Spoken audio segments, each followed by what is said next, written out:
Hello Luther. Hello Minimongo. Hello Tax. Hello whatever. Hello Vincent. Hello Enerin. Hello Bojack. Hello Ben. Hello Messi. Hello Daniel. Hello Tenora. Hello Bumble. Hello Energy Good. Hello Metallic. Hello Vengeance Stable. Hello Catula. Hello Benwalk. Hello Jack. And good luck. Hello Zakavir.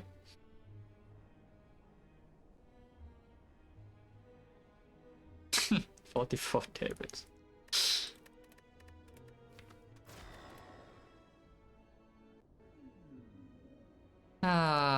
Okay, maybe uncommon color is pickable if the map is really dangerous for swap. Doesn't look like it is, so do you swap or what? And the highest value part is not so much better than the past swap is usually going to, yeah. So no real reason to take the thing. Uncommon colorless path would be something like this. You do 1, 2, 3, and then from here you can consider burning elite. Usually you go this way and then you get like 0-5 in the act. You do get 3 elites in the late shop, but the 0-5. The swap part usually is like this 1, 2, and then we think about whether we want the shop or not. Usually we do, and then go to the shop. Most of the time cannot do this, yeah. And then we go fire here and then do 2 late elites. Of course, it's forced into a secondary shop, which is not great, and also there's no fire in the act. So if the late knob somehow still goes badly, this slam boss would be a very, very dangerous thing. But it's fine.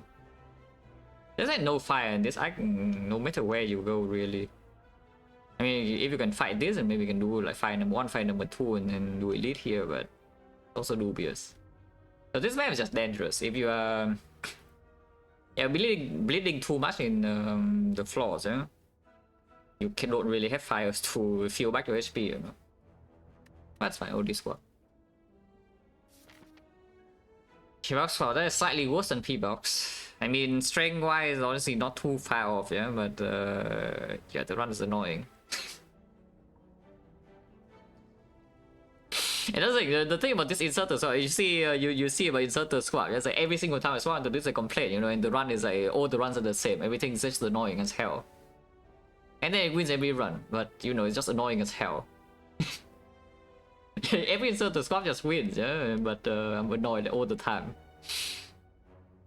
That said, though, this kind of map inserter squad is fairly dangerous because, as I said, there's no additional fires to really fuel back the HP, yeah? If we bleed too much in hallways.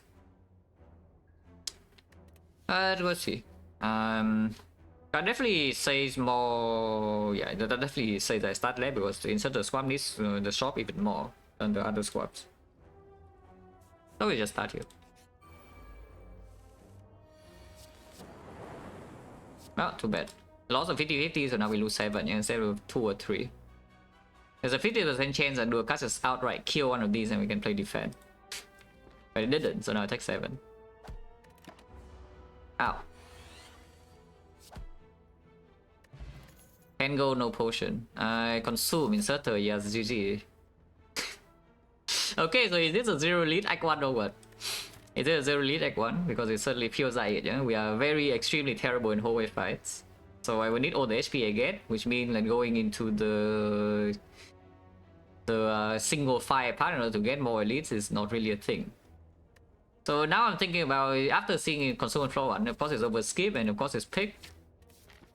It's going to be like this, yeah, we go here and then if by this point we're not strong, of course this is not doable, but by this point we're still not strong, we just ignore this elite and go here instead.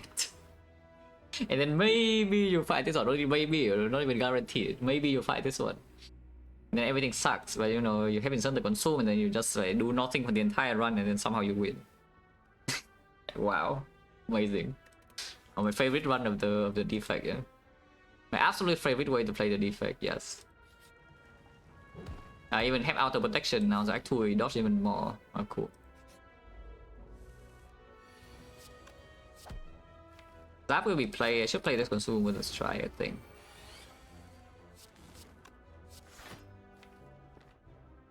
Lucas is 20 to 25, 25. Oh, cannot kill it next turn. But I think I should still try here and take the 1. We probably will take the hit here though. Yeah, I cannot kill it this turn. Oh, actually I counted wrong. Okay, my bad. Right, of course it was lethal if I did the strike before. Oh, I mean, you know what we're doing in this run. Wow. Yeah, we do nothing and then we probably win. I don't know. Maybe we die in Act 2 this time, like, who knows. Like, maybe this is finally the time where the insert the defect can be stopped, you know? Like, Act 2 forced me to go into an elite fight. Yeah, but if Act 2 doesn't force me to go into an elite fight, you know what is happening, yeah?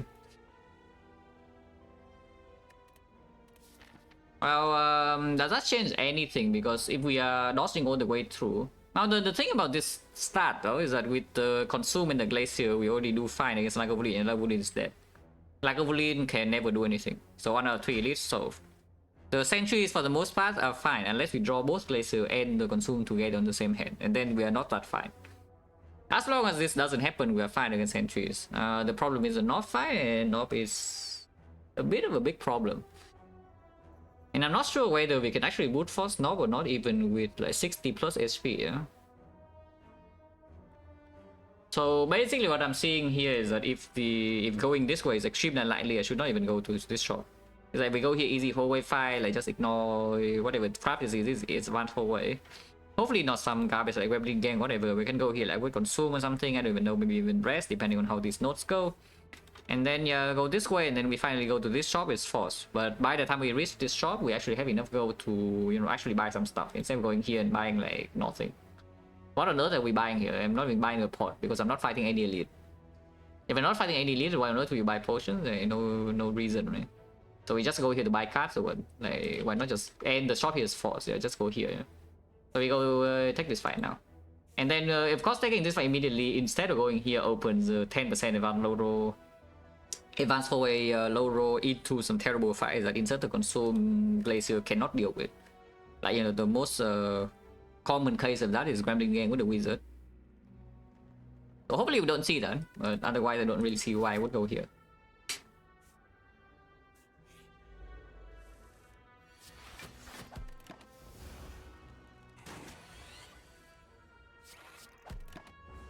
Glacier shuffle out, they're still fine though. Dual cards coming, so I guess Zap first and then Glacier after.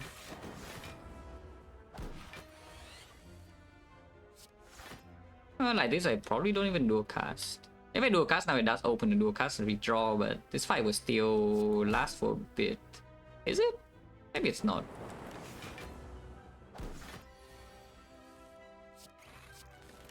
And I mean, even if it is, and getting this in front, you know, to evoke when this guy is scaling up is not even bad. You know? Yeah, we're outscaling the Jawworm. Because on the other day, and the day before that as well, it's like this 3 inserter swap in the last, I don't know, like 5 runs or something. Actually, no, it's not true. There was the Ectoplasm as well. Is it? Yeah, it's the third one of this trick, right? Is the third inserter swap of this trick, yeah? No potion, first 3 fights. Yeah, this is good if we are building a real deck. So waiting room Consume is already in my deck. By the way. This game good already, okay, I remember your name now, yeah? I know exactly how I can die in this run, but yes, I already remember your name. So like, beware. I have played this run like hundreds of times, so I know exactly how I can die. But you claim that the run is already good, so we'll see whether I actually run into the case where I die or not.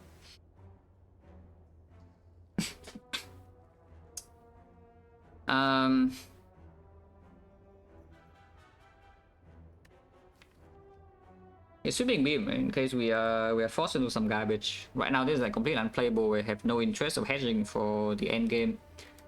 As in hedging for like potential Snecko or whatever to become overpowered. Yeah? If we see Snecko, we can also just block. And the sweeping beam is the best against, you know, whatever crap we could be forced into on these floors. And also leader, yeah, when leader in Act 2, if you're forced into an elite, bootstrapping maybe you can outpace with the insert consume, but sweeping beam is better against the other 2 elites compared to the compound driver. Meteor driver can play it because it's best, but you know, we don't really see a lot of things that could be possible to, could make it possible to play the meteor in this act from here. Also, we have an upgrade coming soon. So first upgrade goes on consume, and second upgrade, right now we only have one more card reward and 2 fires. So even if you rest once, you still need another card to upgrade. Which you can do Zap. Like, Zap upgrade in this kind of run, it's fine. Because Zap will be a significant part of damage eventually anyway. With insert consume, and you just like block, block, block. But otherwise, you can upgrade Sweeping Beam. I go here. No interest in fighting any leads. No poison first 3 fights.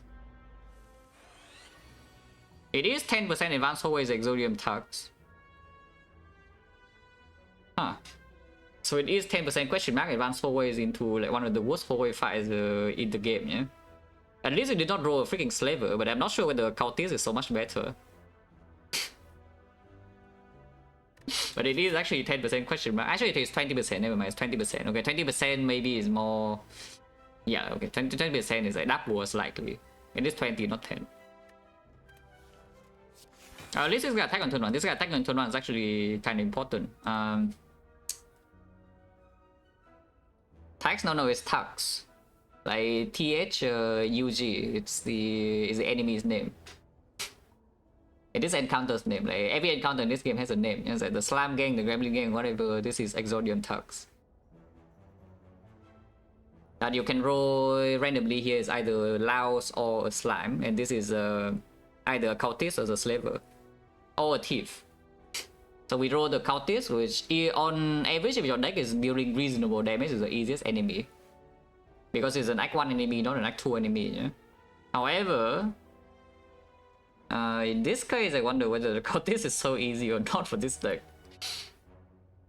Because you could even claim that Blue Slaver is the easier enemy. Yeah? Because Blue Slaver is just attacks you every turn, but the maximum it attacks you is 13. So the moment you have enough passive block, you never take damage anymore. But this guy... I really wonder where I should put this try. It's actually a big, a pretty big thing. Because Consume will still need to be played. Let's say it fails and do the thing and have 6 energy. We still cannot kill this.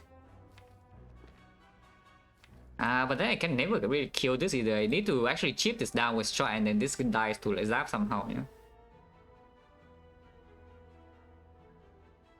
Yeah, I think we hit here. But this fight is like dangerous. This fight is dangerous.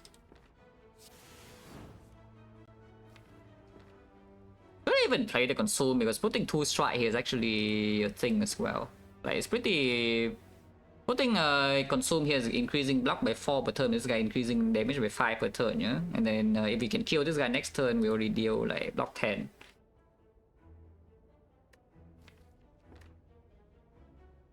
I mean, at least I have Sweeping Beam because you can see it actually make progress, yeah? Compared to... The Compound Rival deals 1 more damage here, but then 6 less damage here, we are losing 1 energy worth of damage on this. And then the Meteor Strike, of course, being a curse in this fight would be like horrendous.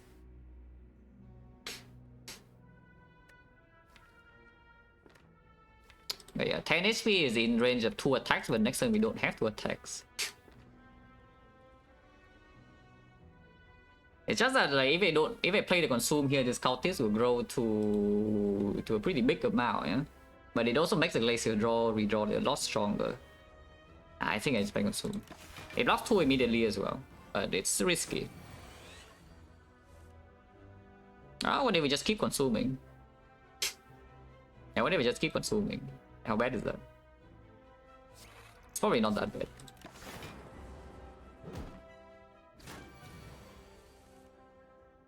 Sweeping Beam makes progress again. Next turn it deals 21 already, huh?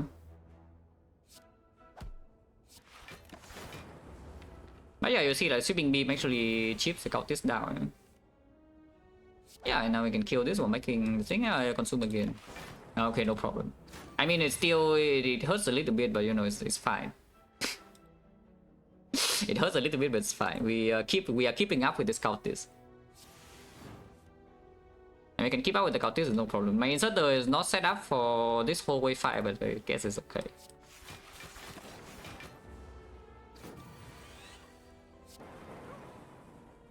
No potion, okay, 80%. That's a 3.6% chance, by the way, to not get potion in first 4 fights. Oh, that's cool. Charge battery, sure, probably over second sweeping beam in this spot. We are upgrading consume, upgrading sweeping beam, and then probably one rest. Definitely not fighting the opponent elite. You can claim that you should rest first in case this fight is so garbage nasty that everything sucks and you need to rest twice because sweeping beam upgrade is not super urgent. So you can rest twice and upgrade consume and that's good enough. What would be so bad here that we lose 34 HP? A freaking wizard. It's what? But if it's a wizard, then even sweeping beam upgrade first could be stronger, or consume upgrade to keep up with the thing. But yeah, it's the same thing though. It's that whenever consume and glacier are drawn together, we just play glacier. Yeah. Does my here ever viable? Like, don't be stupid. Because what does a fusion do? Fusion is opening up more scaling options for you later. It opens out. It's weak right now, but it opens out for later. And is that what we want to do with an inserter swap, especially with the deck being like this? Yeah, no. So don't even think about it. At least not before you see the boss relic. After you see the boss relic, you can think about fusion in Act 2. If you're seeing that there's a high chance you're going to be stuck on 3 energy for the whole run, then you can end you're also making and you're not filling your off slots super quickly. Because if you can fill your off slots very quickly, you just store all frost in there, you don't even care about any plasma. Yeah? But you don't do that in Act 1. That's just how you die in early game.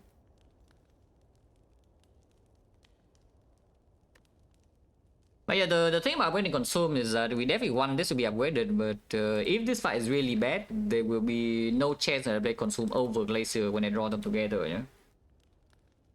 But the problem with upgrading something like sweeping beam first is that if I have to double rest and my consume is minus, and then I'm set.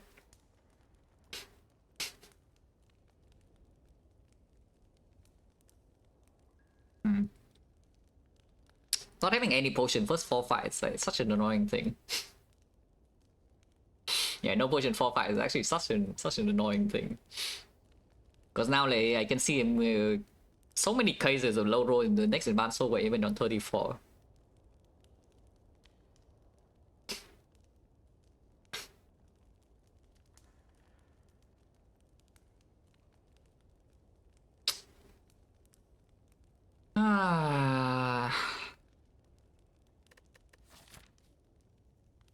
Double res is like what, 19, 38, so we have 72. 72 should be enough, really.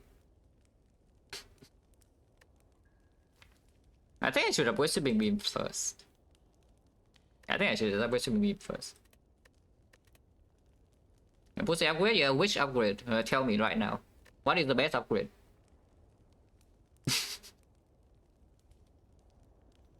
And which order should I upgrade my cards? Forgotten about perhaps 18 months, Mr. Lord. Because that is the entire thing I'm thinking about right here, you know, it's like what is the order should I upgrade my cards in case there's a low roll happening. Because if there's a low roll happening, you cannot upgrade your other cards, you need to rest, like maybe in twice. So now you're stuck with 1 upgrade and not like 3. I mean, I already gave you the answer, I'm avoiding sweeping beam, but like, please think about these things instead of just typing random shit. Yeah, please understand why I'm sitting here and thinking instead of just pressing the upgrade button and 1 kill. Or like the consume. You know, it's like automatic, you know, insert the consume, you upgrade the consume right now, you know, no problem, nothing can go wrong. Right, please understand why I'm spending time. Glacier, nah, Glacier is already the... I think the thing about Glacier is that it does... Upgrading Glacier does beat like one of the concept in this game, yeah, is that if you're playing the card always and upgrading the card does give you like output guaranteed. And yes, we play Glacier on site. We will just play Glacier on site, so you upgrade, you are guaranteed you get 3 block. But if you upgrade like sweeping beam or like the zap or the charge battery or whatever, you're not guaranteed to get anything. Even the consume, because consume will not be played over Glacier. Now the thing about upgrading Glacier though is that if you draw Glacier, your fight is probably going not too badly. And that's the thing, like it plays around a different scenario where you play more around the... I think the upgrade you make is only working when you draw it early and play it, yeah? But if you draw Glacier early, even unupgraded Glacier is good enough. So even though you will get your 3 block when you upgrade Glacier, how it affects the fight when it's going badly is not really meaningful.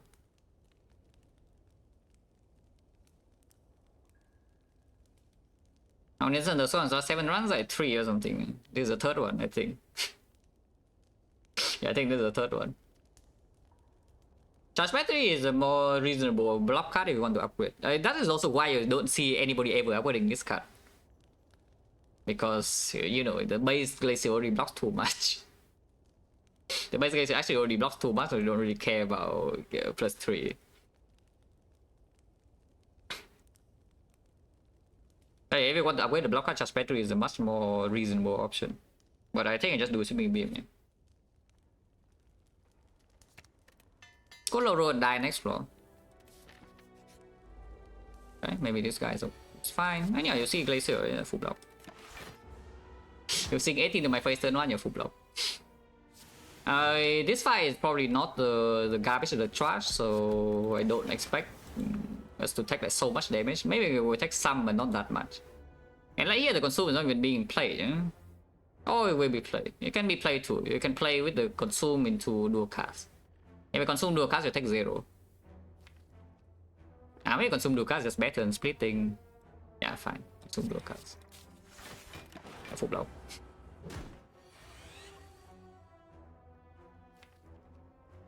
Splitting now. What's the reason?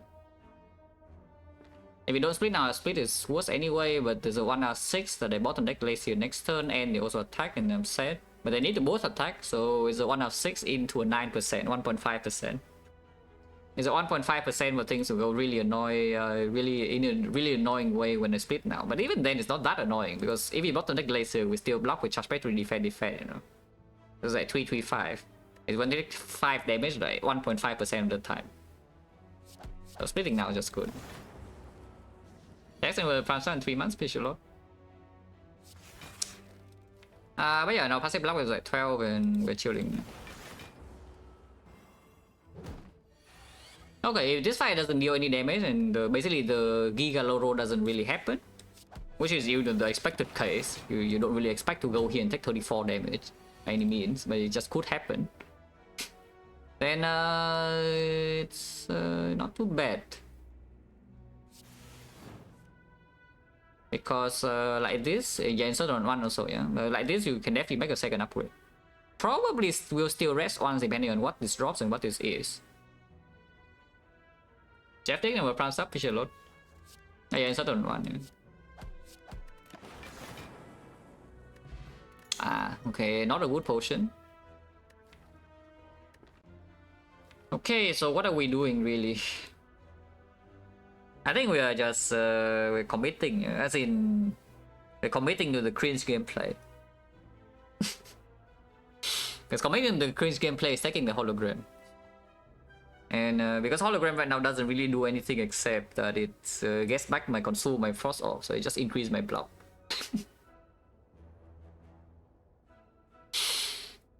So basically we just make our strong point stronger. We don't really cover, we don't really care about the weak point. Like, what weak point doesn't exist? It doesn't exist. Also, no elite, no elite. There's an elite node and we don't click on that. We'll go here. Upgrading consume first. It's more urgent upgrade than other things if we need to rest. And yes, I maybe will rest here because the potion drop is not a good one. And we're still fighting 2 more advanced away into the first elite, which could be knocked. Or we don't fight the elite at all, but you know, I would like to fight the elite. I think. Oh, okay, gold. Yeah, make the shot stronger. And then Vajra. We can maybe hit the knob a little bit. Oh yeah, here I probably rest. Next upgrade, if we can make, if the deck is staying as it is, probably is a zap. Yeah, this tip is alone. So what am I more interested in? Because the short's next floors I definitely don't want to get dropped. What am I more interested in here? I can full block this turn, yeah, but full blocking makes like no progress. But playing consume here doesn't really do much either because the Glacier already blocks enough. It only attacks 11 or 14, and Glacier when it's played is already enough. Unless it attacks turn 3 and then you also brick on block and then consume your play. Otherwise it just deals damage with zap and it's like no dual card, so it's only 3 damage per turn. Playing strike just stronger. So here the choice is between full blocking, defend hollow defend, or defend hollow strike. So we're trading 3 HP in order to deal 7 damage in progress to not get robbed, and getting robbed is like bad. Getting robbed before the shot is like really bad. I think I play strike. You can deck spot here as well. Point chain is currently at 80%, 80. And this potion is not great against the knob. And against the sentries like a Bullion, we already have like this kind of thing and this thing. And this thing. So next spot might not perform at all in the knob, in the elite fight. Basically means that if this fight drops a potion, yeah, we have this fight draw the potion, this fight goes to draw a potion, this potion probably goes to nowhere. And it's pretty likely we will get pots. So what if you just use this for 3 HP now?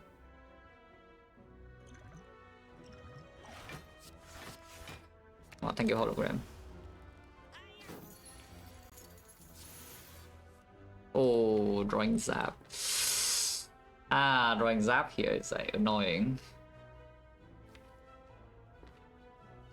I guess I don't play Glacier, yeah? We just take 4 damage in here because I definitely do not want to get dropped. If I play Glacier here with Zap, I will get dropped. If he runs away next turn, that is. Yeah, 29 and he's 30, basically 35 HP. 35 HP, you need 5 attacks, and there's only 2 here. I play Zap. If it attacks me next turn, I can still full block. Okay.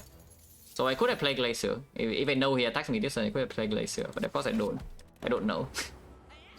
That's fine, I'm not getting dropped. And so there's still on 1. Yeah, the draw pot. Point chance now is at 70%. 1, 2, 3, 4, 5, 6. Wait, actually no, 60 or what? Yeah, 80 and then we drop 2, right? 80% and we drop 2, so now it's at 60. Garbage. Would like a cold snap or something would be nice.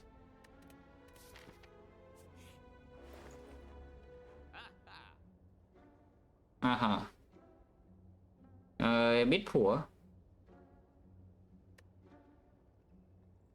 50-50, yeah, as far as I know it's 50%.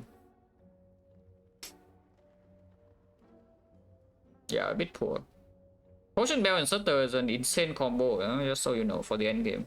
Is that the bread and butter of Defect, you know? You have Inserter, and what does Inserter do for you? Is that you never use your potions in Act 3, and then you walk into Act 4 with 4 potions and you win instantly. You don't even care about your draw order. You throw 4 potions and you win. So that's an insane combo. It's just that right now it doesn't do anything. Because you don't have sustain yet, so you cannot save your potion in Act 2, yeah? Most of the time, unless your boss rewards are good, or the relics, or whatever rewards in the upcoming floors are good. On the other hand, it's something that gives you front load like immediately. And it's also not a bad thing with the Inserter, yeah? It's like Inserter consumes nice and all, but it's still kind of slow. But here you can immediately buy like the data disc. So your frost gets strong immediately, and yes, we will pick a lot more frost whenever they show up. If they show up, if they never show up, one glacier data disc is also not that bad with hologram. So basically where do we think the risk in this one would be? Is that the end game 2 potions are not enough, but 4 would be? Or the early game that because of course this comes with a half a focus potion, yeah? It's effectively the same as having half a focus potion in the potion belt. So the output the data disc provide for you even in Act 4 is not low. If I worst character Chemex? No, it's Watcher, of course. If you don't count Watcher, hard to say. Chemex is just strong for every character really. If you have the X cost. If you already have the X cost, then Chemex is just strong. Yeah? It's just worth the gold. If you don't have the X cost yet, then you know that's not how you should play. So you probably should not buy the Chemex. But it's strong for like O3. It's strong for O3. It's like yeah, Malay skill, just the whirlwind. In fact, only has whirlwind, but even then, it's still a good relic with 1 card.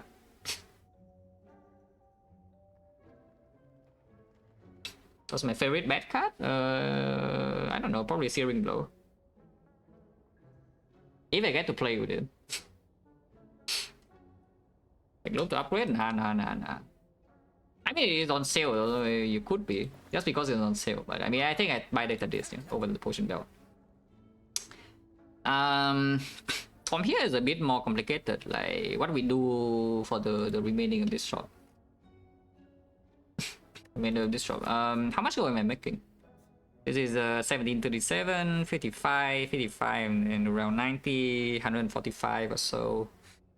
250, 280 at the moment to active shop. So if I buy, basically even if I buy something like Scheme, I can still buy a relic in Act 2, yeah?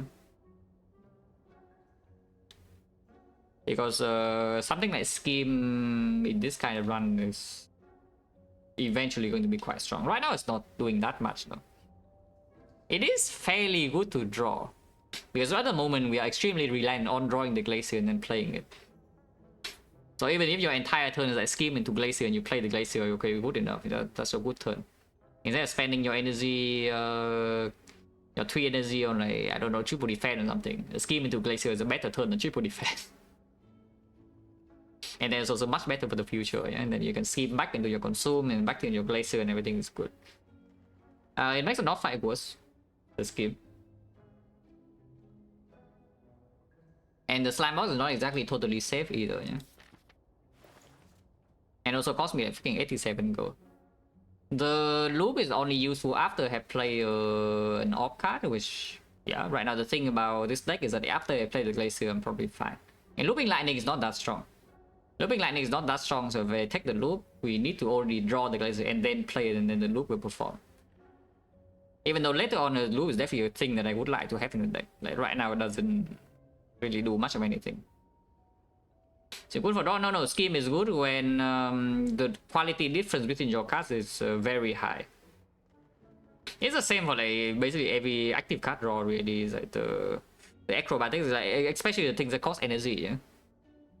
If the card draw costs energy, you better, the card quality difference better be extremely high, otherwise you're wasting 1 energy to do nothing.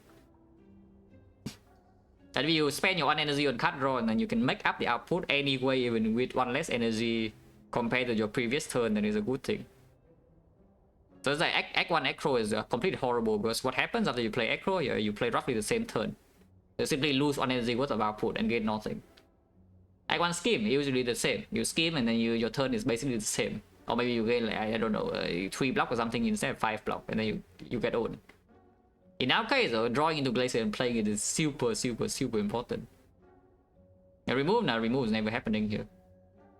Because if I remove, I want to remove Strike, but removing Strike immediately at the moment is not really a thing, yeah?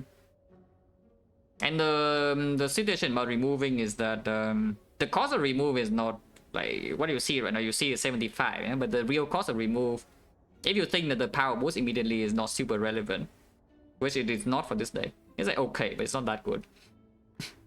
Is that the actual gold cost of the remove is the most expensive remove.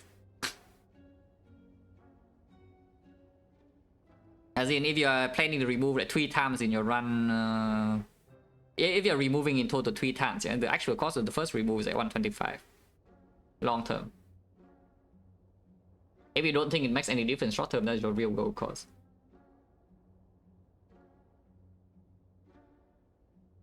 One question about the sub, appreciate a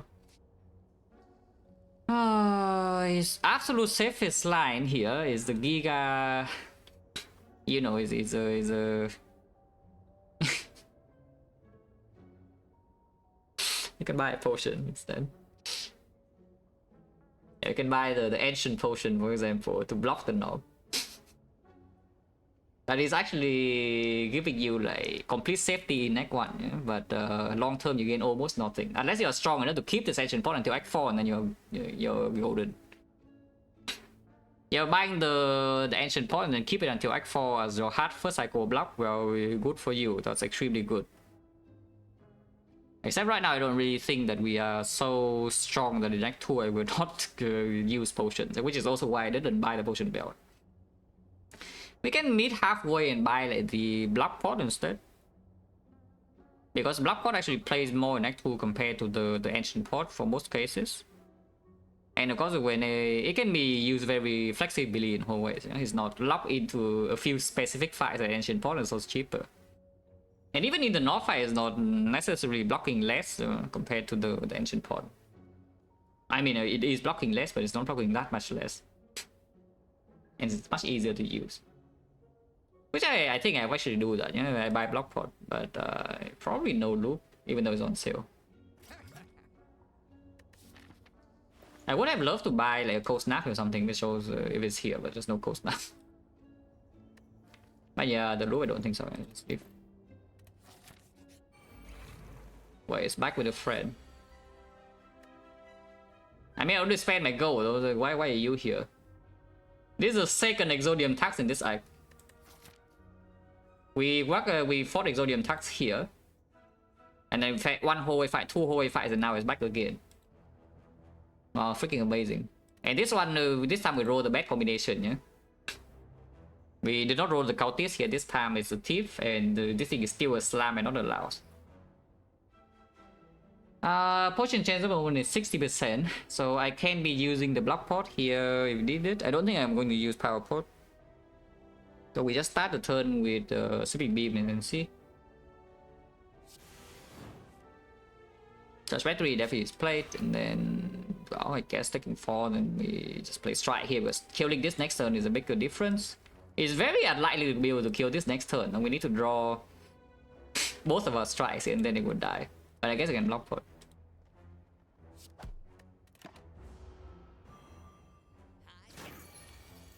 Okay, I actually draw both strikes.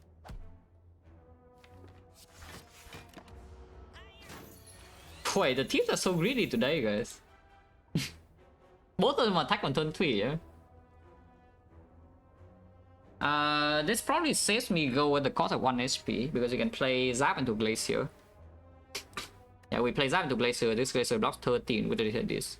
So I take 1 damage, but with the Zap making progress, we probably can get the gold back. And yeah, of course Zap is in front, so I can do a Cast Lightning, yeah.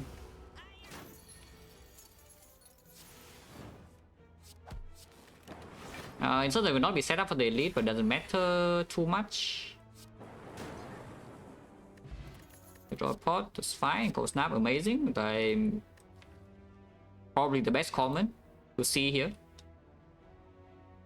I mean, there are not many contenders, you know, for the best common to see in this pot. It's like either Cold Snap or Cold-Headed, and that is it.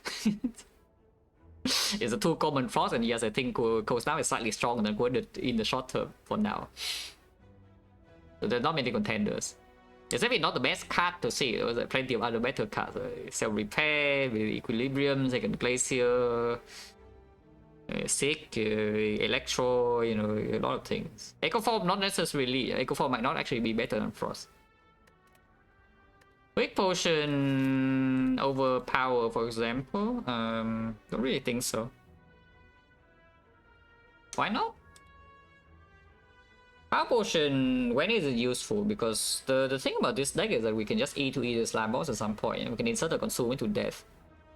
So you don't actually need the Power Pot to give you things to not brick with slams, because you can simply just get to passive block 38, like, not even that slowly. So we don't need Power Potion in the slam, and Power Potion in like Lagavulin or Centuries are more useful, but those are the easier fights. Like in the North fight is a high roll potential, but the weak pot is a lot more stable compared to combined with the block pot. And in early Act 2 is also a better thing to have, I think, the weak pot.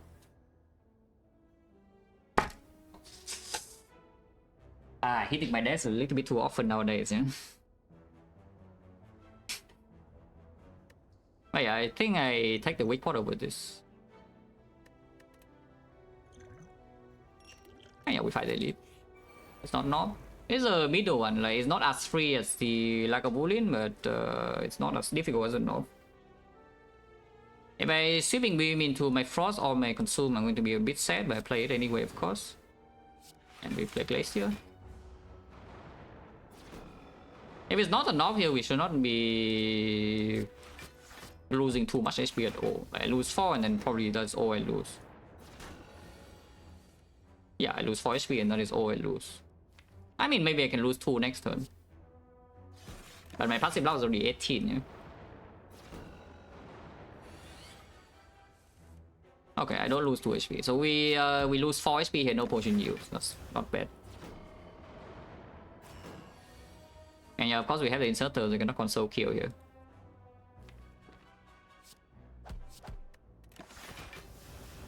But I want my inserter to be set up before slime boss though, for sure. So we will not rush this fight by playing Zap or anything, yeah? I will take this fight slow.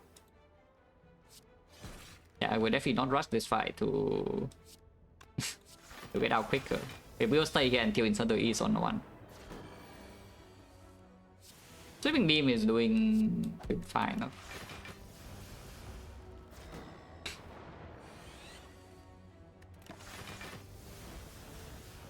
There's an auto shield versus leave in Act 1. My thought is that one card says 11 and the other card says 9.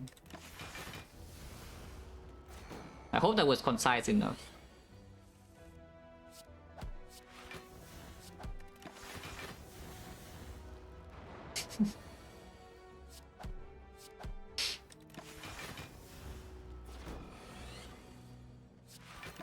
Oh yeah, kill next turn. Hopefully when draw sweeping beam and kill.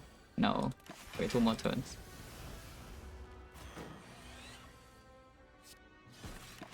Okay, any damage kill, and we have drawn so many days, so this is just yeah, I was claiming that there's no real brick, but apparently there is a brick.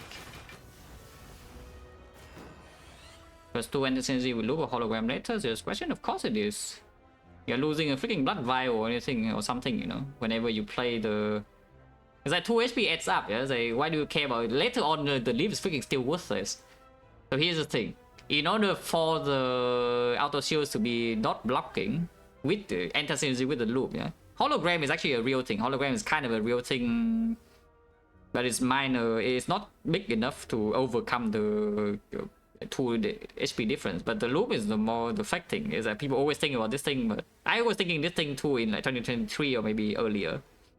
But then, you know, you think a little bit deeper. What happens when the loop is blocking for you?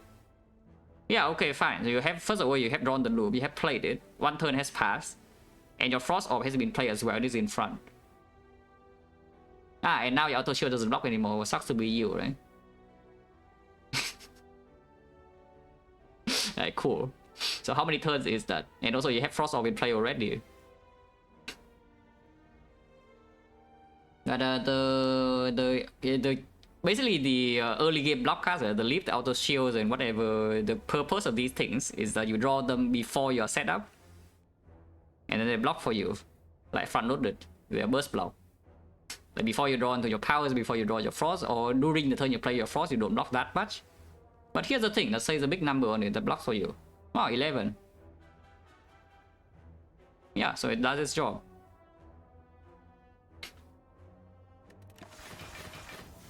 It's actually just so, it's pretty simple like that. And the 2 HP adds up a lot. So you, as in, anytime the auto shield bricks you, you remember that. As in, okay, you see now, okay, you loop and then auto shield doesn't block anymore, you're so sad. Leap here would be +4 or something because you play it over defend. Yeah, +4. And then you just conveniently forget all the time that it is like +2 here and +2 here and then +2 here and +2 here again. But the one time it fails you, you remember, yeah? That's just how human brain works, you know? Yeah, is that you register the negative events. But if you actually track the performance of the auto shield versus the leap, you will see that auto shield straight up is just stronger by a lot. That's pretty good.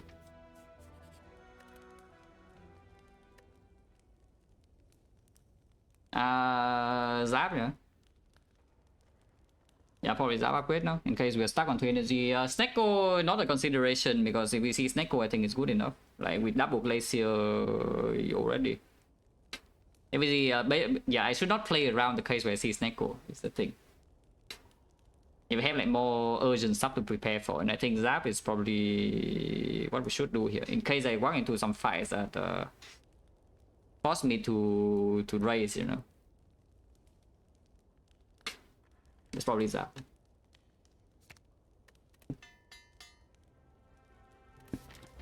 Okay, we are E2ing the slime boss most likely. And yes, I will play Charge Radio over the strike because if I draw Glacier Consume, I need to play both. Which you see what I draw. Or do I draw this turn? Yeah, Glacier Consume. Good for me. Yeah, because the 7 damage doesn't matter at all. Yeah, we are just going to stay here until we have 38 passive block. So the thing doesn't matter at all. I can full block this hit by doing Glacier. I can play Hologram Consume instead and take 8 damage and, you know, kind of progress the fight, because the moment I play another Frost Orb afterwards I have 36.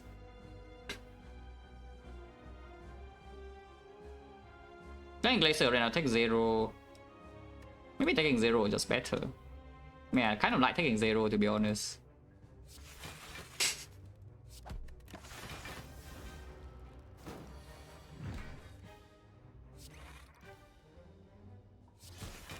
You have the hologram, yeah, to pull back the insert.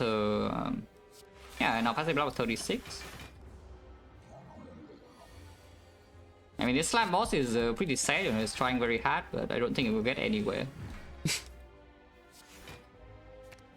Yeah, between you and me, I don't think this slab boss is going to do anything. I mean, we are not doing much either, you know, the slab boss is not doing anything, and that's all that matters. Because in, basically, yeah, in like PvP games or something, I know this is PvE where you can pretend this is another player. In PvP games, yeah, there are like 2 ways to win. Either you improve yourself or you make the other player worse. Given the choice, I will always do the second option. So, you know, here we are. We just like making the slam boss do nothing. Ever.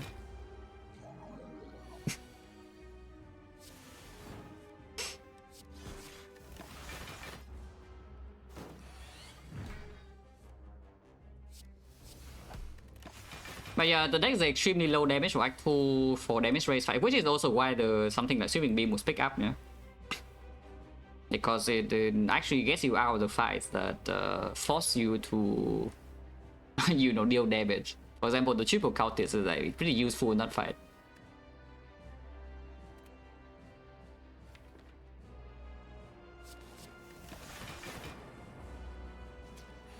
So it's not even close. Well, actually, not even close to the slowest Slambo skill. Because this fight is stallable. And you know what that means, if the fight is stallable and there's like infinite death branch procs. You know what that means.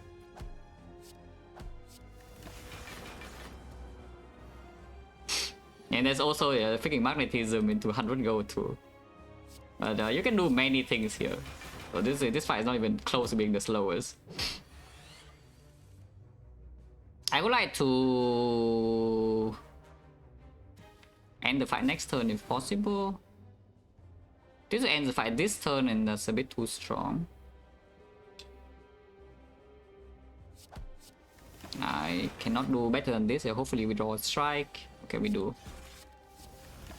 Turn 1, no damage taken, no potion used. Affected. Corsage is here. Meteor Strike is also here, but that's only Snecko, and Corsage is here to maybe protect us against the Garbage Chosen or something. I don't know. Yeah, open a chance to draw turn 1 against Chosen, open Bias Clock out. Not that Bias Clock is so important here with the Consume and the Data Disk already. That's still not too bad. And the other 2 cards are not exactly, we don't need to hash for Meteor Strike or anything in this situation. Because you can see we don't even need 1 Plasma in my op slots. Yeah? I just want every slot to be like Frost, maybe a Lightning here and there. But we don't have Potion to play the Meteor Strike either. And if I see Snecko, that's the case, it's not even that bad. We take the Corsage.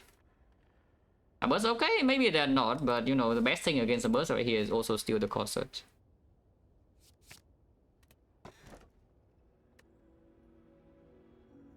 I guess free energy. I mean, I don't. It's pretty hard for this to not be free. From this point, like, we need to see a lot of things for it to be not free. Not that many things, but a lot of things still. Is a choker, of course. Yeah, it's fairly hard for choker to become not free from here. We need to see around, I don't know, like, what, 4 different good cards? Or 2-6, if it is 2-6 maybe you get choked, but even then you probably don't. Because you spend 2-6, you 6 3 cards and you play with all 3 of them with your 4 energy, and you have plenty of expensive cards to set up. Like Consume, Glacier, whatever. Barrage with Thunder? No, not at all. The Barrage with Inserter is only a real thing when you are about to walk into the hard fight and you have no damage. Or the Sphere Shield. Basically, you need a very, very fast thing that demands damage. Then you can take Barrage because it has both potential. But opening turn is not as strong. But as long as you can outblock the fight, you don't care about your Barrage at all, yeah. And we can outblock most fights. And the fight where you cannot outblock usually when Thunder performs slightly better. Except for Act 4, which is why Inserter Barrage usually comes in late Act 3 because it's a good thing to draw in Act 4. Oh yeah, I think it's Joker. Automaton, yeah, I can just block that guy forever, no issue. Force Elite, okay, now here's a problem. I am forced to fight one singular elite at the minimum.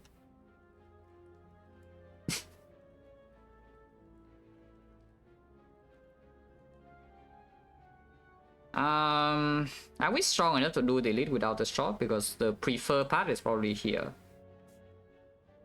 The prefer part is probably this way.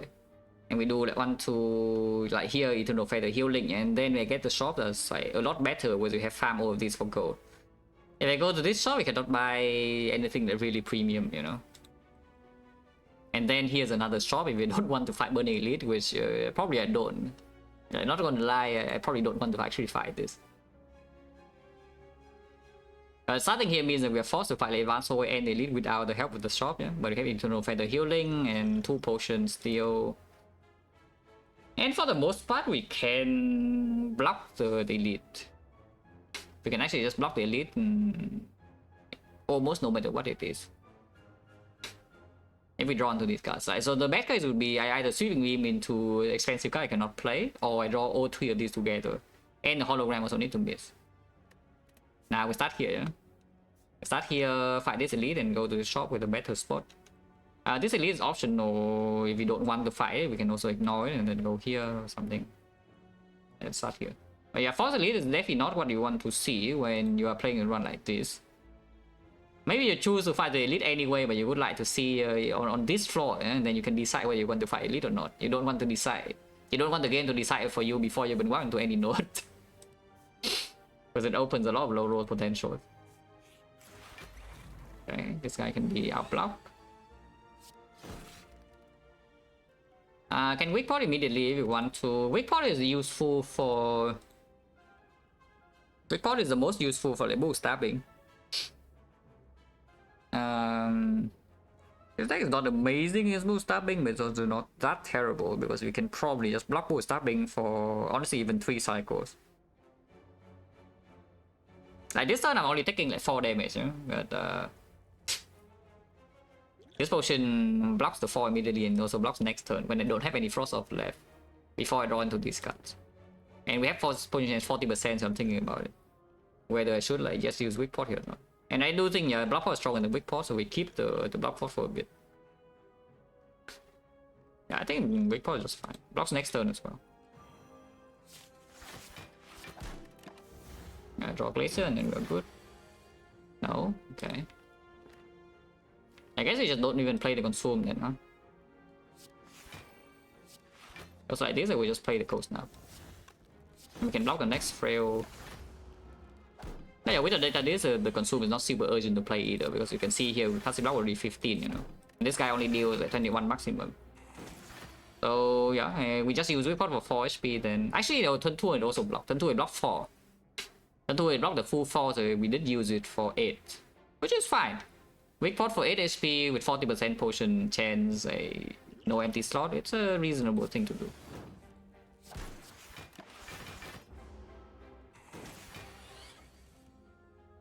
Now yeah, damage is extremely slow, which is expected, and that is why being forced into an elite is not exactly super pleasant.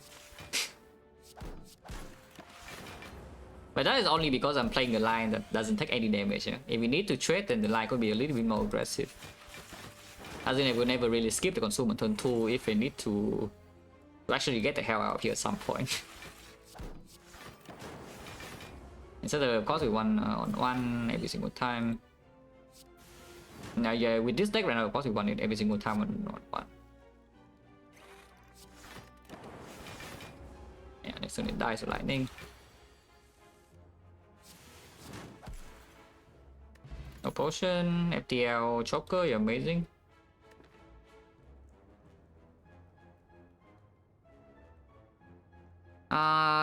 Probably not good enough, even though right now it's still kind of free. Yeah? At the moment, we cannot actually get choke even if we play FTL.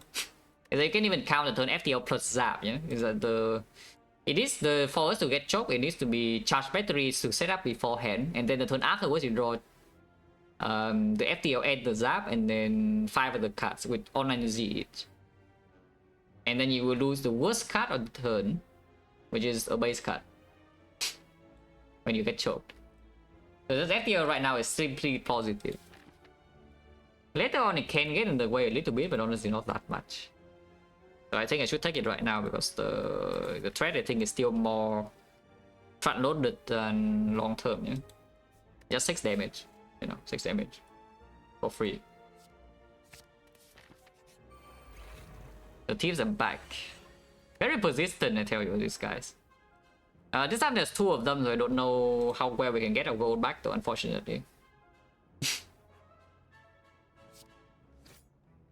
Yeah, I don't know how well I can get the gold back here. My block is still okay, but yeah, probably the goal is a little bit doomed, yeah.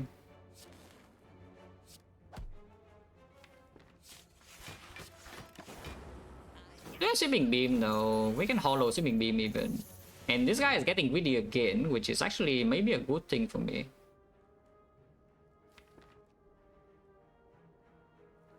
Yeah, maybe with triple defense next turn. I can take 3 damage here in order to not get dropped. And we are healing Eternal Feather here. I'll pay how much? 12, yeah. If I want to not get dropped here, I will play like Hollow Sweeping Beam Cold Snap. It takes 3 damage.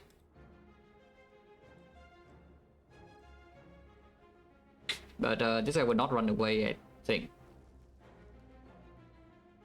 Yeah, Hollow Sweeping Beam Cold Snap. We deal 17 damage. It was 19, 19 is 36. 36 is 22 over 2 turns. So we should be able to kill. If I play the line at full blocks, for example, Cold Snap, Hollow Cold Snap. Yeah, Cold Snap, Hollow Cold Snap will be full block. It only deals 7 damage here, so it's at 29, 29, so 46, 46, we deal 32 damage over 2 turns. Which is a lot slightly. I think I paid 3, yeah? Because this goal is 60. 60 gold for 3 HP, we didn't know for the healing and the shop immediately after the elite. I think I pay. I think I paid the HP. Hollow Sweeping Beam. 1 damage off here, as I said, but sure.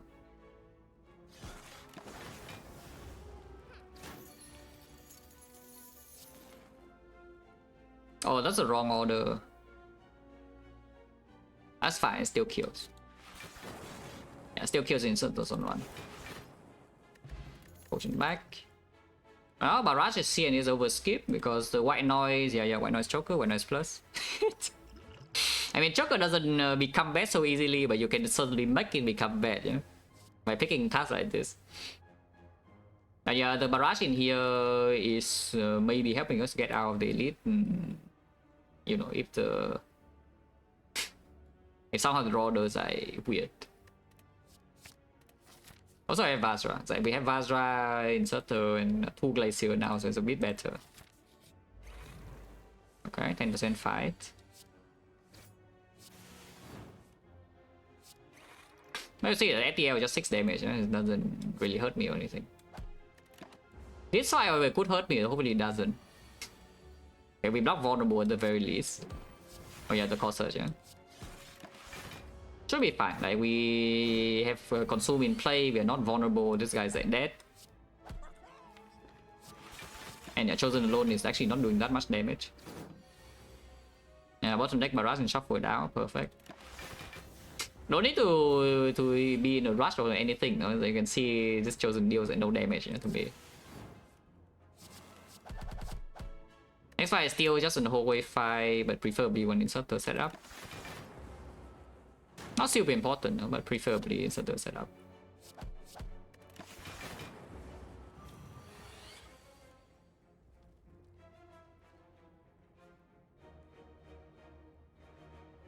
How's me chosen today's yesterday? Well, this is the first advanced 4-way of this arc, and this is a chosen. So hold your horses, yeah, before saying anything. Because yesterday we saw 3 chosen in advanced 4-way, you know, like 2 chosen cultists and 1 chosen bird, and here the first advanced 4-way is in the question mark and it's a chosen cultist.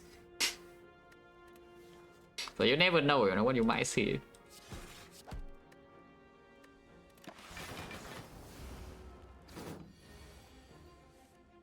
I can kill here, and yes, I will. So the yeah, 1. No damage taken. Potion chance at 50%. Turbo plus, yeah, again, if you want to get choked, you certainly can build deck to get choked easily.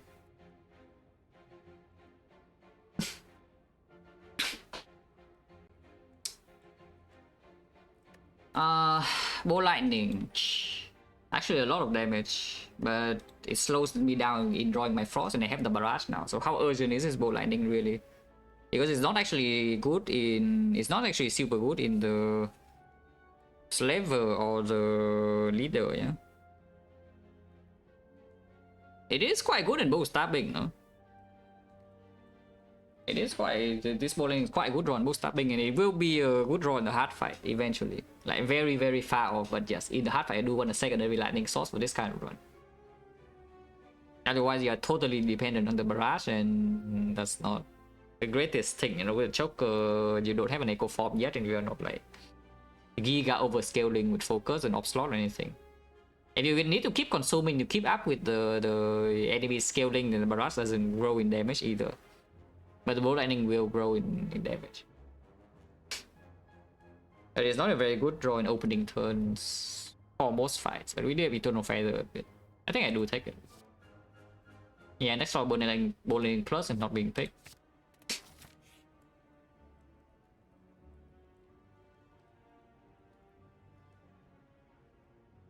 How much do I disrespect the actual elites? Because I'm feeling fairly disrespectful right now, you know? Yeah, I think I'm feeling fairly disrespectful. I'm taking the chill.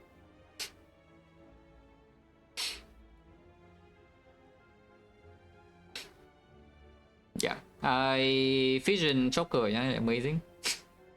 Rainbow makes a Dark Orb. We don't need the Dark Orb for anything really. And yeah, just take a chill, yeah. Thunder is for a bit of respect if you want to. But the thing about Thunder is that Thunder into Retromancer and whatnot, but if you have drawn Thunder against Retromancer, it also means you have drawn Chill. So the draw that makes a massive difference between Thunder and the Chill will be on turn 1, yeah? Because if you draw Chill in turn 2, even when Retromancer is hitting you for like a billion, it blocks more than 25, you know, so it's still better than drawing Thunder anyway. Now that's not totally true, because you can hollow your Thunder, you cannot hollow your Chill. But that's about it. Like during the turn itself, the Chill usually is a better draw than Thunder in the Retromancer even. The other option, there's a Chill here, there's a Scheme, there's a Thunder. I think that's about it. I don't think you pick anything else realistically here. I mean, maybe you can pick Overclock. Overclock is fine. Yeah, Overclock is actually fine. You can do Overclock, you can do Chill, you can do Scheme, you can do Thunder. And I think that is all the reasonable options, yeah. Oh, yeah, we take the Chill.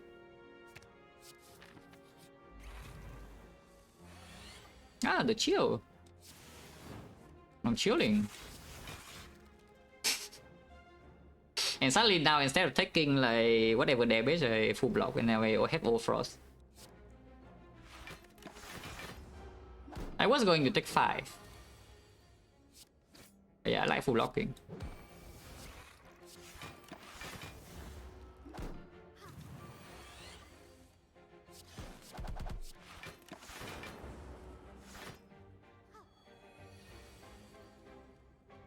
Typhlosion was a sub in 13 months, special lot.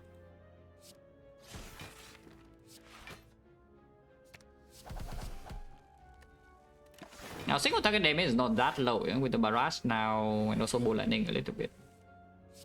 That's an amazing turn. Wonder what I would play.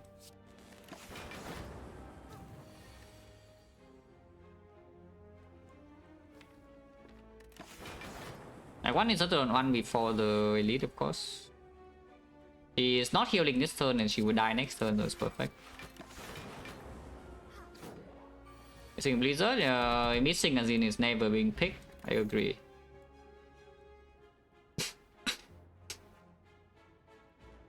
Over the eye is not needed, yeah. Darkness not needed, Compound Driver does nothing. So skip and then we upgrade. This upgrade is not super clear because you could upgrade Chill to guarantee that you have Frost on with the data this. We end the inserter on turn 1, which eventually will be met, but is it maybe it's not so urgent. Yeah? I could see upgrading Barrage first. If we no deal with this, if it becomes green, it might take. But yeah, no win, no deal for this thing. The other two I would never pick. The other two I never pick. I don't know when it's good to take over the eye. It's just a whole way cut. I think of it as a whole way cut that also plays in. Basically, if you're likely to have problem against Giant Head or Awaken One or whatever, then you go for the eyes can be taken also. It's like we have no problem against Giant Head or Awaken One. At least I hope so, with the Inserter Consume and, you know, a bunch of Frost. So the go for the eyes late game use is already not there anymore. You know? They do not believe that this will do anything in Act 4. Because it will not. Especially when your deck doesn't have artifact strip, I do not believe this thing will do anything relevant in Act 4. Except bricking you. But for Act 3 it performs, and for whole way fights Act 2 and Act 1 it can perform. So these are the things you add it for.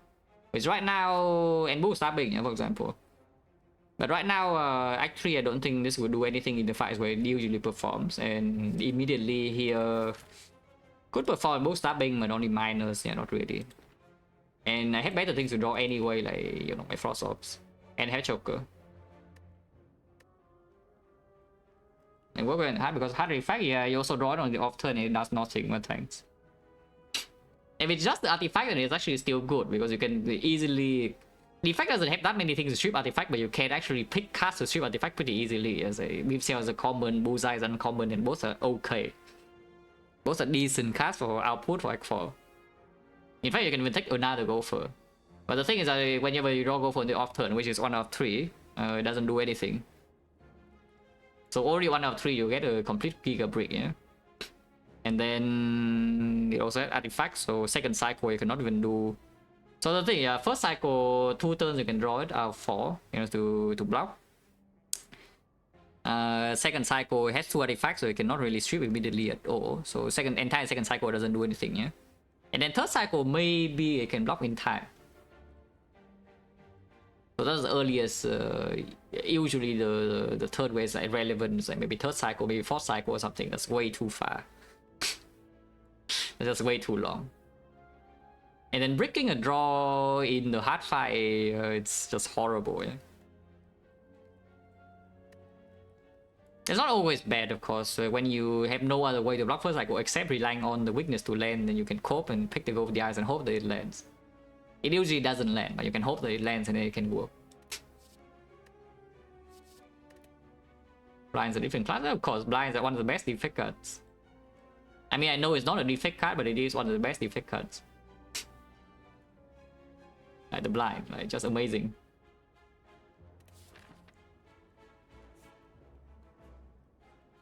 Yeah, Twig over the eyes, they always land. Yeah, you would think that. And then, I mean, if you want to see runs with Twig over the eyes, you can actually watch my like pretty old effect runs. Like 2 or 3 over the eyes, and then not on double land, and then die.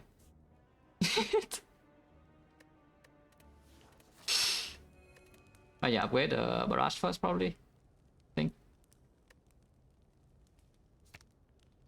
Now, something I can say about the Chill upgrade over Barrage, though, is that Barrage upgrade in 1-5 you can use upgrade port. You cannot upgrade port your Chill in the fight and give it the same effect, yeah? But you can upgrade port your Barrage. And not drawing Frost early is the worst thing. Because if you draw Barrage on turn 1, yeah, you upgrade Barrage, you draw Barrage turn 1 with no ops, you are very sad. And the low roll case for this deck is what? You draw no ops. Either you draw every single op in 1 turn, or you draw no ops at all in the first 2 or 3 turns and you are like very weak.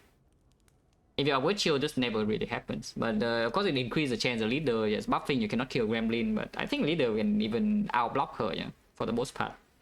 And the minions can be controlled with the Sipping Beam and the Barrage and the Corsage a little bit. I think I should still upgrade Chill first.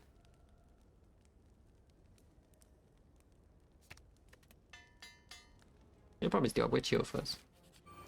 Yeah, I mean, here the leader, but yeah, like how upset are you? This Barrage is green, but the Chill is not here. The Barrage is not green, but the Chill is here, so now I'm happy. Isn't that nice? So the Chill is in my hand, the channel 3 Frost. But one swing, no, that's bad though. If she doesn't swing on turn 1, I'm pretty sure I don't take damage in this fight.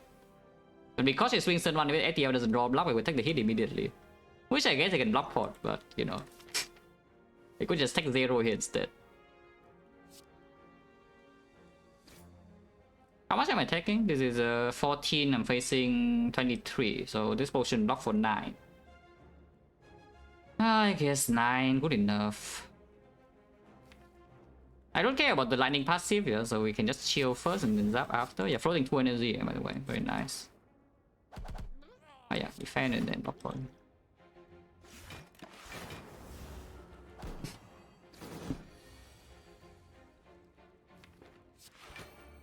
Huh.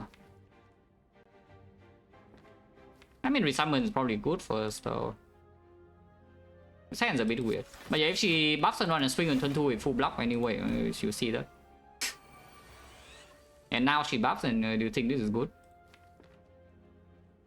It doesn't look very nice, you know. It's not that bad. Cannot kill both gremlins here, I don't think. So we will be debuff.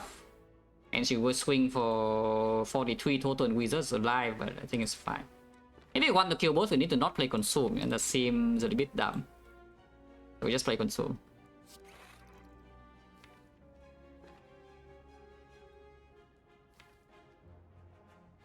Yeah, just Hollow Barrage, and then Barrage is 12 damage. We can upgrade pot the Barrage now if we're scared, a little bit scared of this fight, which maybe I should be a bit scared, but not yet. Decent chance we draw Glacier next turn, but the Wizard is alone, is alive and healthy. And she of course summons another Fat, which is annoying. If she doesn't summon a Fat Gremlin here, we're like fine. There's another Fat Gremlin.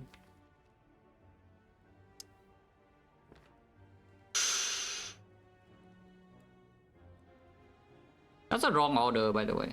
I realized I just made the wrong play order. Because there was a 1 out of 3 to kill both Gremlins, but now no longer. The correct order would be Cold Snap first and Hollow Barrage, and then we consume last. So this order is already wrong, yeah?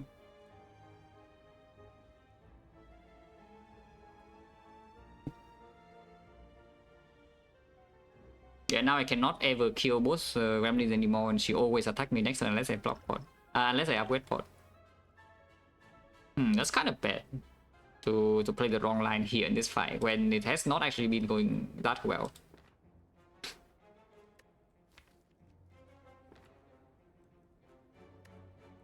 Oh yeah, I suppose we just still just Hollow Barrage and Cold Snap kill this.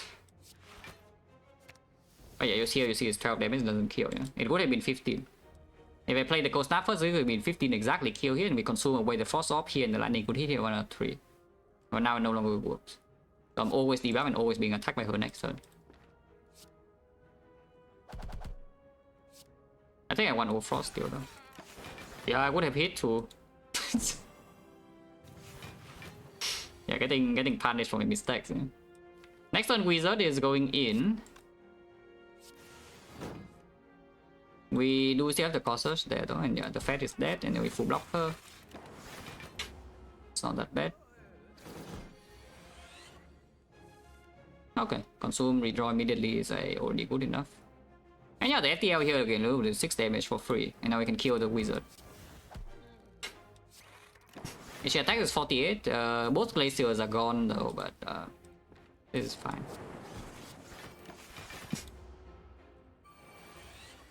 And yeah, just keeping the FTL because you have Choker, not exactly. Oh yeah, we cannot kill the thing because we bottom deck 4 attacks. So first of all, she did summon a 15 HP Gremlin, which by the way is one of the highest. And secondly, I need to bottom deck 4 attacks. And also we bottom deck the attacks that are strong, yeah? Because if we draw like this or this or this thing is already dead. I need to bottom deck all 3 of them, and she needs to summon 15. So now she always attack next turn with 63. And I know I don't have any block here.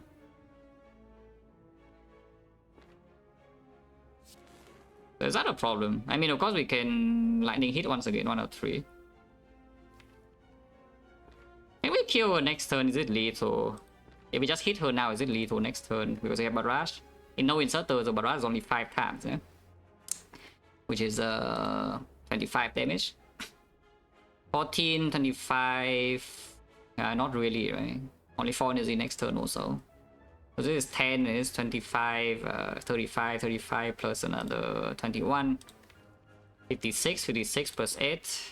64. Yeah, not quite. If we upgrade pot, honestly I would prefer to just take the hit next turn if anything, but maybe upgrade potting is good too. Next time she hits me, I can kill the wizard. I can kill this thing and wizard. I can ignore. I don't care about the wizard. I think even if I don't kill it immediately, it's not that bad. Like, wizard only attacks me with 35 and I already blocked that. It just as leader attacks me with 63 and it's a bit harder to block. And we only have 36 in here with the bolt lightning can block. Like, so I block for 39 next turn. It's only 24 damage maximum. And even if I use upgrade pot for next turn, but the consideration of attack pot, upgrade pot is just that if I want to force a kill on her, then I need to put the strike on her now, I think. If I do upgrade pot, this will be 7 times 5, 35, 35, 45, 45, this would be 11, 56, 56, this would be 10, 66, 66, so it still doesn't even freaking kill. Okay, never mind. She blocks 10, so we still need to spend 2 attacks here either way, but it's better than spending 3, so I guess we still strike here, even though lightning hitting here will be wasted damage. Oh, okay, okay. Okay, she doesn't attack. It does open the bad case that she attacks next turn and we still don't kill her though. Because the wizard also swings and it's like kind of bad we don't kill the wizard. Shuffling out all my good attacks too and no hologram left, so making progress in this fight is not so simple here, yeah? If I don't deal damage on her now. If I do deal damage on her now, I need to worry about the wizard. I may just one-shot the wizard and then lightning also guarantees to hit her like this, you know? Which I think I should play the lightning, even though if you swing next turn, I get hurt more if I don't have the frost. Oh, bad news is she swings and I get hurt. Ow! Oh, that's like pretty painful, I will tell you.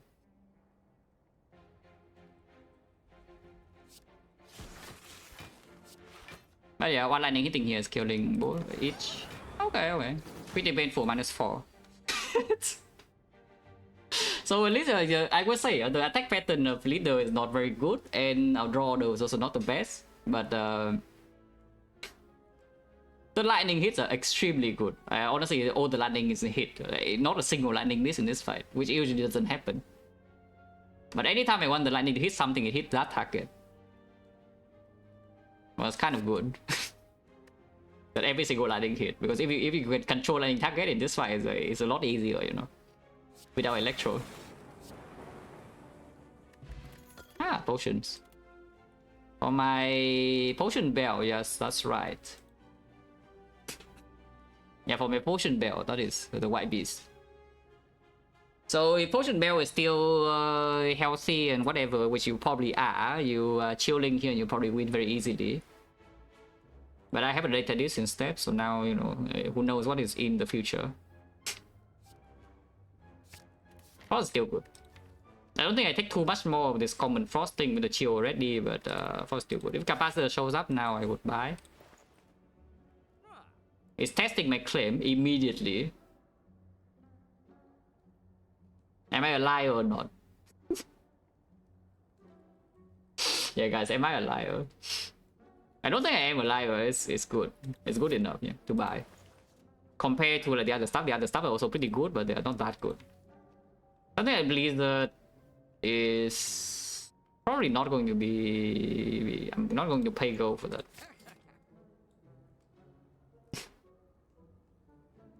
Now I can remove. Now you can remove. They still chaos for consistency potion, yeah. So now I can spend gold and remove you one. Which I think I do one. Like apotheosis, what does it actually do? Yeah, like nothing. I mean, I waste my base card. Paying like 187 gold and also shuffling in a slam to my deck, you know, to get ancient writing. Maybe a little bit of a steep cost, yeah. Yeah, just remove strike now. Can buy fairy, but with the white beast is a bit weird to buy a pot with no potion bell as well. Actually, it's force path thing. We have a lot of gold though, but really not that much gold. And sometimes we are forced to do a shop as well. This will never, the slavers or whatever will never go so bad that we use fairy inside this act, right? Yeah, no, just leave here. Just save gold and then leave. Fish. Bloody idol fish, we see the thing here. Yeah, probably not. Let's key this way.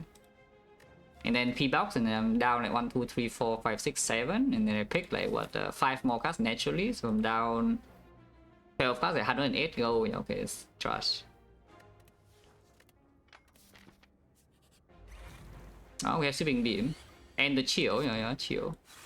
Ah, and capacitor also. Capacitor. Could consider these pots, but maybe not yet. We do have white beast, so potioning immediately is like fine, but these potions are okay for the elite as well. It's like fear pot is very good against slavers. And the blessing on turn 1 in this fight was not good to use anyway.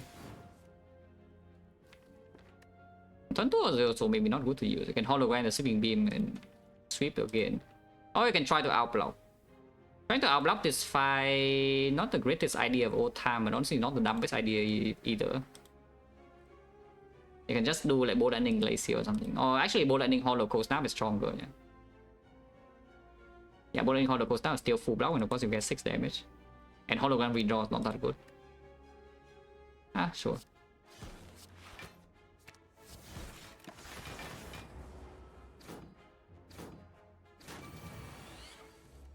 Okay, here's the...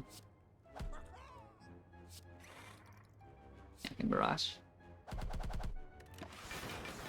And of course if we, after we kill 2, then the last cultist cannot outscale this, yeah. We only kill 2. Want to kill this turn 1 again. Which is next turn, pretty easy to do so. Okay, no damage taken, no potion used. Of course, we have white beast, but we have no hope of seeing potion bell because it's gone. Well, that deals with Retomancer, maybe. Only if we draw it though, it's still good. And I mean, here is only it also plays. Only default leader though. On the other hand, is the fat note block potential for Act 4. With the choker, something like this is super valuable too, yeah. How big does it get? Because upgraded, we can upgrade it immediately here as well. And yes, right here, the upgrade on the algorithm actually will perform in this kind of run. Of course, it makes this fight worse slightly if we take the algorithm over the electro, yeah, for sure. But basically, I'm saying that I disrespect this fight. Hopefully, it's not too stupid. Yeah, we play algo here, it's like 3 block, and then here becomes 6, and it becomes 9. And then like 3, maybe 10 fights or so, like 40 block. I'm also claiming that I would disrespect the Retomancer if I don't take Electro. I think I can. Because he betting with the 747 months, special lot. Almost for 4 years already. Very nice. Yeah, no, we just prepare for Act 4 now, yeah? And then Act 4 I would like to draw this over this for the most part, no? Maybe you can claim that Electro draw and Spear and Shield is not bad, yeah? It's true, it's not bad. But our draw and the Spear and Shield is also pretty good, you know? I think I'll go. Attack pot over the Blessing the Force, you know, to upgrade the algorithm for +1 block, well, that will work. I'll probably take attack pot. Elite. Okay, it's not doing 24 this time. So I don't need the potion yet.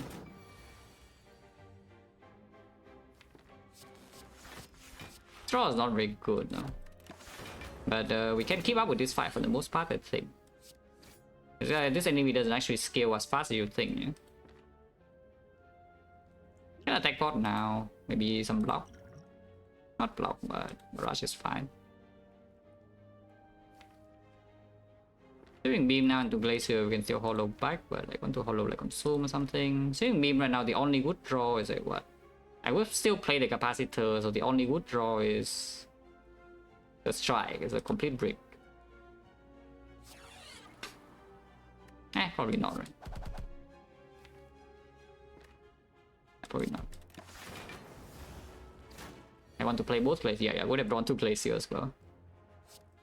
I want to play both glacier in this in this attack cycle. And you can see this enemy doesn't actually deal that much damage. Yeah? You can just block it.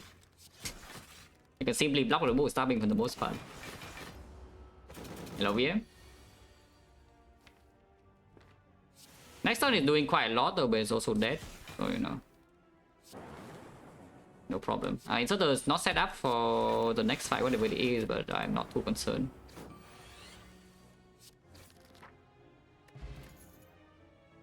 It's time.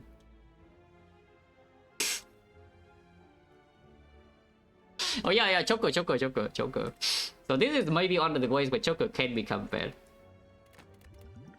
I definitely don't think it's like an FPL. Okay, does this change anything? I was planning to go here to upgrade the... it's probably still true. I go here, upgrade the algo, yeah? I don't think anything has changed. Yeah, just go here and upgrade the algo. Bites. Yeah, not really, right? We have Eternal Feather sustain already. This deck is not so weak, and we have the White Beast to cover a little bit sustain. We have the Chill Plus to cover on turn 1. We have the Death Branch also cover a bit on turn 1. Basically, if everything is to prepare for Act 4, then maybe you claim that buys are not good, but I don't even know, because the thing about buys here is that it guarantees we live speed and shield on 44. It effectively guarantees that we'll live speed and shield on 44 HP, yeah? And that's a kind of a valuable thing. That we always have 44 HP walking into the hard fight and not lower. Because we can certainly go lower without the bites. And then it's negative, and then not skipping, and then skipping is really bad in Act 4. It also gives me effectively absolute safety in Act 3.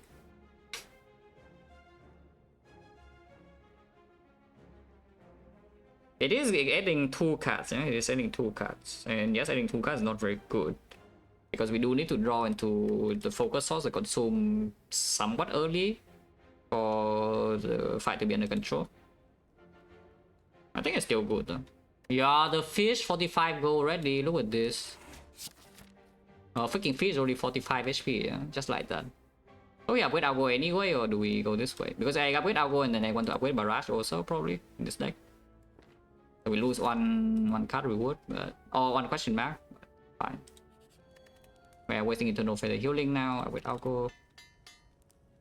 Any chosen? Damn. It's not a chosen, so we don't get the double stack of Algo here. Hopefully we don't get hit in the face though, because this guy can also hit me in the face. And with the bias now, I'm preparing post for Act 4, yeah? Especially when I know that I will most likely leave Spear and Shield on 44. Maybe I still need a potion for Spear and Shield, as I want a potion that's good in both the heart and the Spear and Shield for ideally. This potion is only for the heart, which I also do want to keep, because blocking first cycle right now maybe is the hardest thing to do, yeah? Yeah, maybe the hardest challenge to run is to block first cycle the heart, and this potion is for that. The other potion, I mean, Game the Brew is probably best one, but I could see something like Focus Plot being good too with the Chill Plus. Hopefully I don't get like hit for too much, because I cannot buy back like every HP. This is definitely good enough though. Yeah, in fact I'm already 4 HP, and this guy can never attack. So how many rows do I have? 1, 2, 3. I have 3 more rows to Maybe final echo form. I don't play this yet. Yeah? We have infinite time here. No need to rush. I have 3 rows in order to get the echo form. And that's 1. That's 2. We don't need strictly echo form. We can get echo form or creative AI or recycle or hello world. So they are all turbo. So there are 5 things that out of 70. There's a 1 out of 14 for every row. There's a 1 out of 14 for every row that we can eventually get an echo form. And we have 4 rows only. And we have already failed 3. Yeah?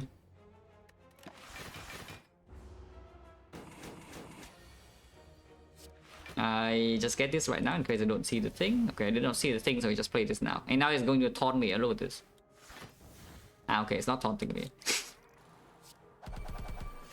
Now because we kill when it's on 1 and then one into automaton, probably the fight is free. Maybe the fight is free, but maybe it's not, because the chill in that fight is only one frost off and not 3, yeah? Because it's on turn 1. So who knows whether it will be free or not.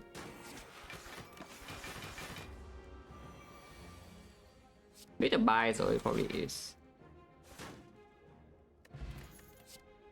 Oh, that's being picked. And upgraded. I was going to upgrade like capacitor or barrage. But if I see a defrag, we'll upgrade defrag instead.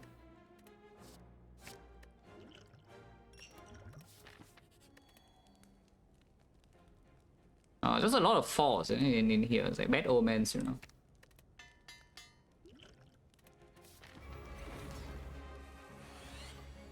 I'll chill next. Yeah, not interested. It's time. Okay, so we get our double algorithm here, yeah, in this fight. Very good. Whether you like or not, we are getting our thing double. Yeah, bad omen, exactly.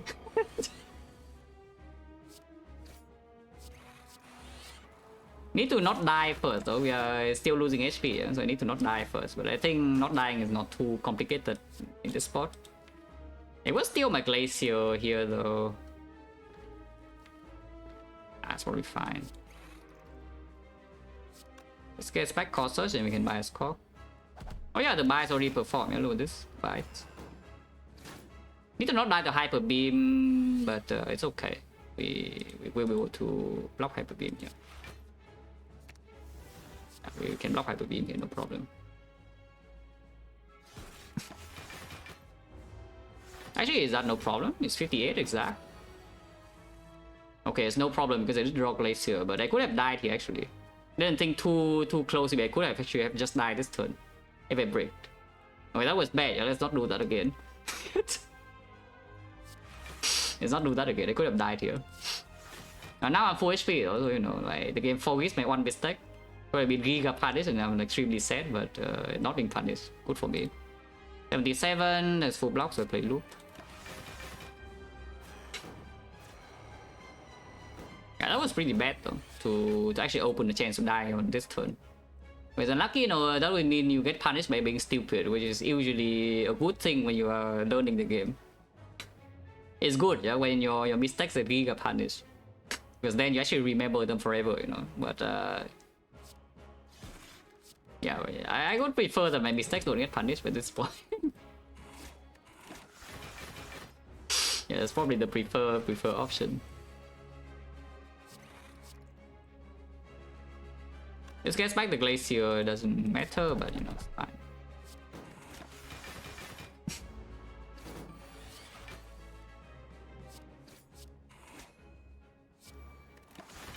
But yeah, get echo form, double algo, heal to full, everyone's happy.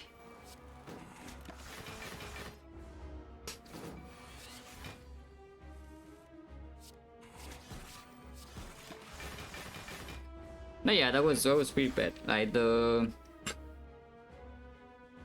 What is the proper line though? Because I was maybe a bit too focused on like getting back the core search. But what I should do is probably trying to...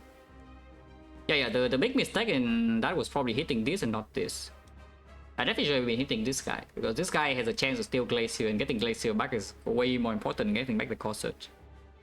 To not die the Hyper Beam, and after we don't die the Hyper Beam, we're always full HP. Yeah, that was pretty bad. I mean, it goes 99 strength and it goes to that times 2. So eventually we'll deal more than 1000 damage and cannot block anymore, yeah? But that takes a while to happen, and it will not happen here, of course. Yeah, it just gains strength and it does multi-hit, you know. That's what it does. I'm already full HP.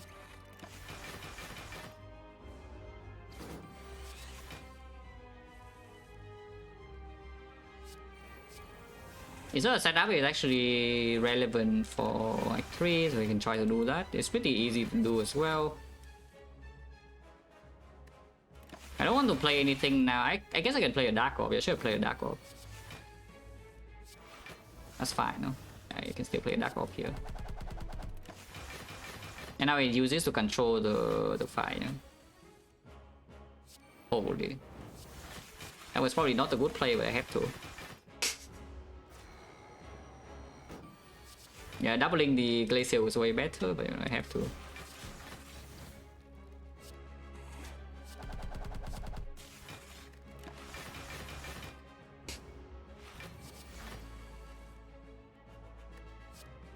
And again, but actually if I double Glacier now it dies immediately, let's just do that.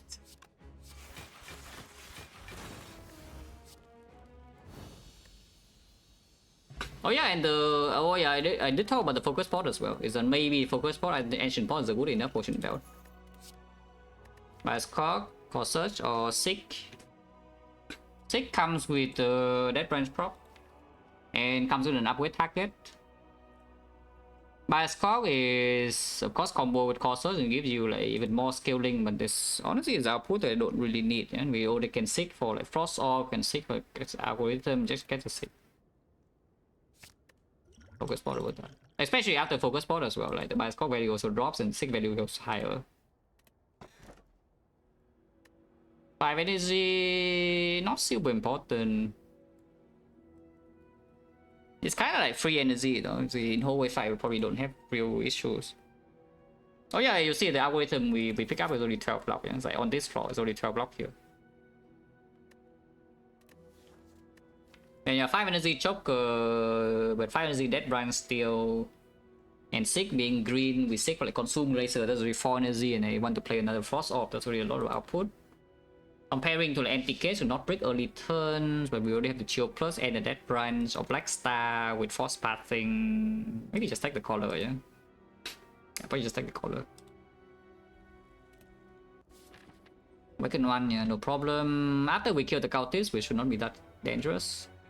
2 elites, so the Black Star could be chilling. We are forced to stick to the right side. At least we have gold, so this shop is like fine. That's a lot of question marks, so holy crap. There's so many question marks. My algorithm is sad.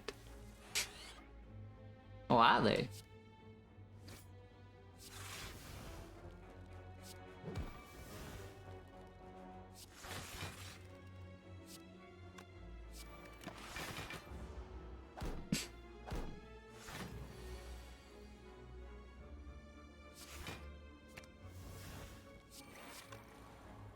Sick is here. I don't have energy though to do anything with the Sick. Bias Cog would be good here. Yeah? And that's also why the taking the collar is good, because 5 energy does play, you know, in this deck. Also, it doesn't matter how much HP I lose in this fight. I will live with full as long as I don't like die outright. I will leave the fight with full HP.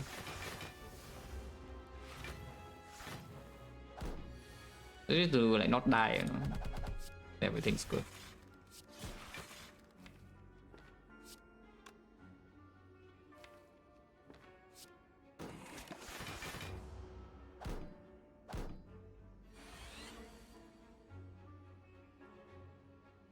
Do I have any other roll? One more, right?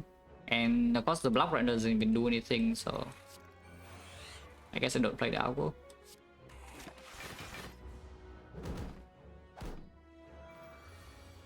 Yeah, our damage is slow though. As you can maybe observe. Our damage output is slow.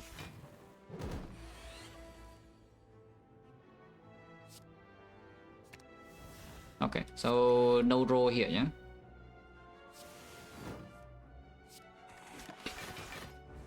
Which means we can just play Algo and end the fight when the Sutters on 1. And there's no reason to restore here. That's all the exhaust. That's all the exhaust. Now that's one more exhaust, but except this doesn't do anything anymore because I have already played my Algo.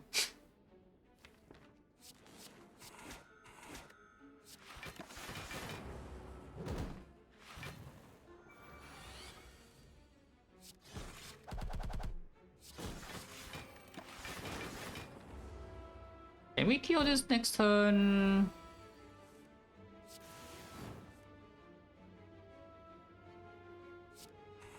Yes.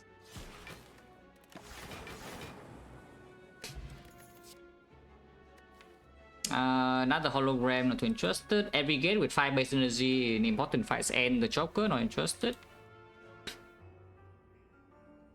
Another Frost, not that good though. The Chill, and then yeah, this deck has enough Frost Field already, kind of.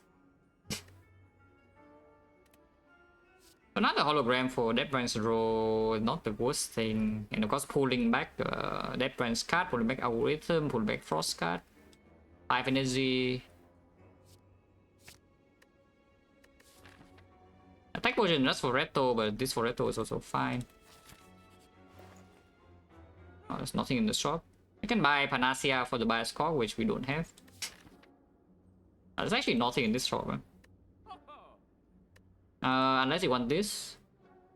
But I don't think I care enough with the algorithm block enough to add a brick to my deck. Yeah. Algorithm, how big is it? 1, 2, 3, 4, 5, 6, 7.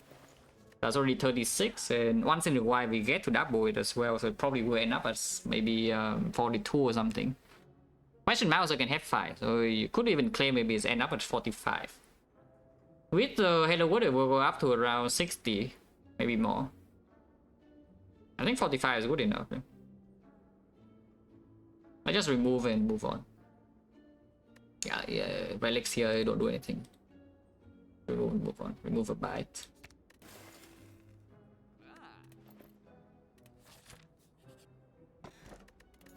I mean, we just left the shop, except that this is, especially if I see this, we would have too much gold. I can make too much gold here, but probably not. It's not the slime boss, so we lost the 1 of 3 in order to double my thing guaranteed. Can get hit by the Guardian next turn. Ooh. Yeah, personally effect. I get hit by the Guardian anyway, but it doesn't matter. We heal back to full. Can double this immediately, but also doesn't really matter. Can double consume instead.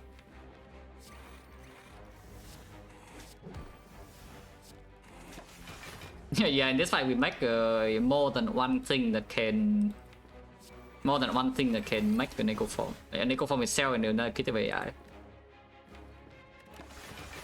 Oh yeah, we get a rare relic, a bunch of gold, double my thing, and then move on. Overall, quite good.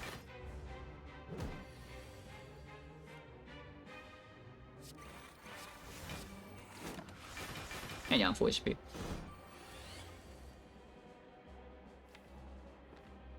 Do nothing.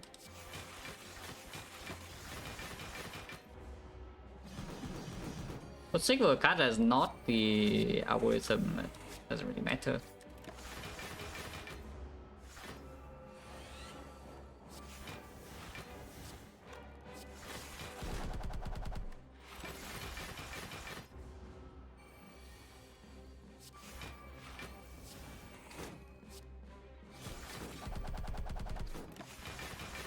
I kill in Southern Run again, yeah, pretty easy.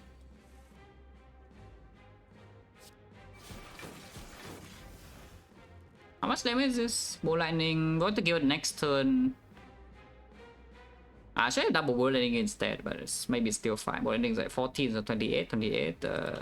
Can bricks? Let's just not brick. If we cannot kill it in next turn, we just wait 2 more. Yeah. Okay, Barrage is here, so it's dead. Burner? Not burner. A real hello world. I mean, okay, a free hello world, not real. Of course, the other one is also real. This one's free. Still no interest, though. Especially now that I have just gotten +6 in the question mark. Yeah? We already interact 4 with like 45 on this. And I don't want to add a brick. Especially before potential burning retro, so we can just die here. Immediately travel to the boss, and thank you. Hopefully don't die the Raptor. Ooh, Blizzard. Blizzard actually good though in this fight.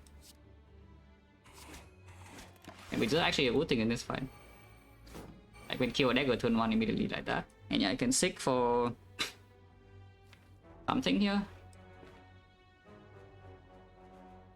Blizzard is 12, yeah, so you can make it 18 here by doing yeah, Glacier Cold Snap.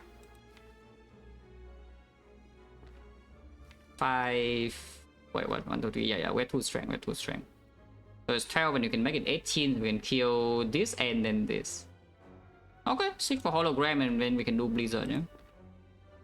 Hologram 5 energy goes on Glacier Cold Snap, Hollow Blizzard, and we kill this dagger, and we also kill this dagger. Perfect. Maybe we make other cards as well that could be worth playing, but otherwise that's the plan. Okay, definitely not playing that.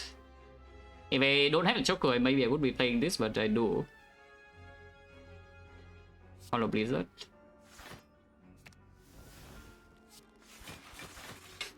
Oh yeah, you see 16, right? We play 1 here, it goes to 18, and we can kill 2 daggers. Isn't it perfect? And then we still take a bit of damage in here, but it's not run ending. Yeah? In fact, it's like 1 damage. And now we stabilize, and then she dies. Everyone's happy. Except the Retro. Retro's not very happy.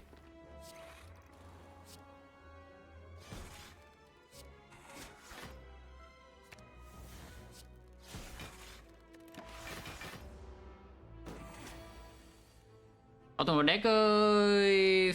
On turn 1, front dagger is slightly better to kill. On turn 2, just now, I don't think so, because yeah, you cannot block her summon. But like on turn 1, if you're not wasting damage and killing front dagger first, is better, because on turn 2, you can see the intent, yeah? She would summon, so the dagger would be here and here, and she would summon the 2 new ones here up top. If you kill the front one, you have 1 empty slot here, and then these 3 are attacking. And what would happen when she resummons in that case?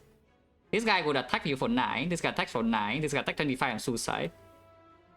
And she summons, but she goes before this dagger, so she summons 1 dagger only, not 2. If you kill this guy, he will suicide attack it to you, and then she summons 2 new ones. So attacking the front would block 1 dagger summon if you can block the turn 2 instead of killing.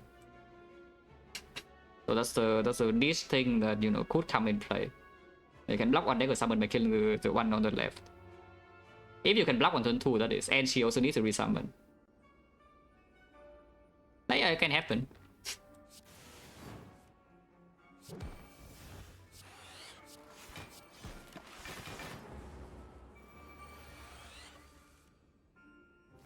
I still have what? I technically have a fission roll, but I'm not going to freaking play fission here, guys. So either this Ascender's mainland or we are bust, yeah? Yeah, either this Ascender's mainland or we don't do anything.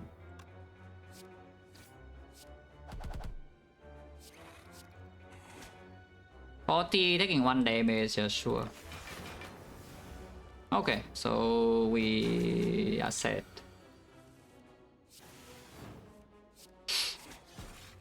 So we are set. Our weight is only +3 and not +6.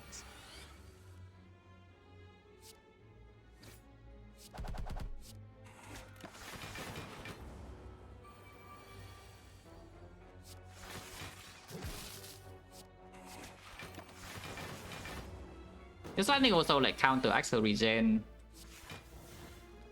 Yeah, now it makes it turbo. Yeah? The turbo would have been double, by the way. Vision, yeah, I'm telling you, I'm not going to check the vision. If I play the vision, I could actually maybe die here. If everything's terrible, so let's not really do that for like a chance for 3 block. It's just not worth it. 24 now, then for next turn she doesn't die, yeah? Yeah, she doesn't summon now, so we have the perfect setup.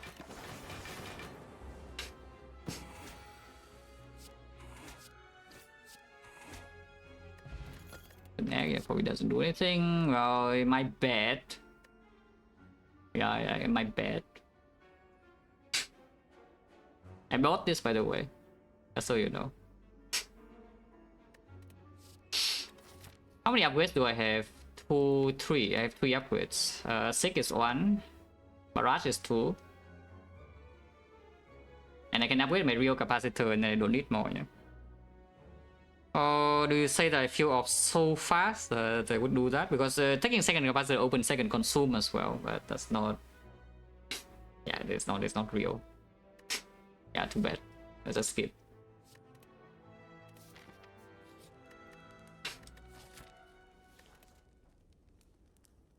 Sick first. Yeah, this fight is completely free. Ooh, +6. Okay, so we hit, yeah? This fight we hit. And the chance to hit, honestly, is pretty high, because I say every single row we have is 1 out of 14. And how many rows do we have now? We have like 1, 2, 3, 4, 5, 6. And of course, these can reroll themselves, as in they can reroll into different things that also exhaust. But for the sake of maybe you can claim that the chance to hit actually for every row, if it rolls into the same thing, then you can ignore that from the pool, yeah? So I can claim that the chance to actually roll something is maybe 1 out of 12. Now 1 out of 12 is probably too much, like not 22 cards that exhaust or anything, right? So maybe 1 out of no, it's like 5 out of 70, yeah? So maybe you can claim it's like 5 out of 60 is fair. I haven't counted the cards that actually exhaust and do nothing else. Exhaust on time. But maybe it's like 1 out of 12. Roughly, so roughly with... How many rows do we have? 1, 2, 3, 4, 5, 6. Yeah, 6 rows. Calculator. The chance to hit in the fight would be roughly 11 out of 12. To the power of 6. And then get 1 minus that. So it's around 40%. 40% every fight we already get the the infinite exhaust. It's not that low, you know. Cannot exhaust every buy though, because maybe you need to buy back up.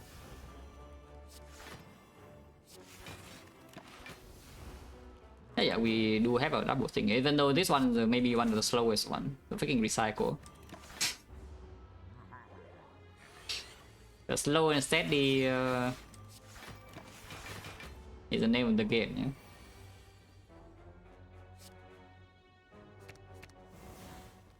I even get a turbo, so we get another hit. Not that we need this hit by any means, but you know, there's another hit if we want. Recycling is better than turbo though, because recycle actually doesn't make your deck get bigger. Turbo just makes new cards and you draw into the thing slower, but recycle actually makes your deck smaller. I did not mean to play that, but good thing the mistake can be fixed instantly by doing this. And yeah, anything that exhausts into a power that just plays one and done is making your deck smaller. Cannot take damage anymore, so now you can just do... And we don't need to heal, so I can just push its HP to fairly low now, yeah? Fairly low doesn't mean killing, so we will never play lightning off. Maybe I should play lightning off to save time, but getting rid of the lightning off is actually quite hard. Just don't make it complicated, you know.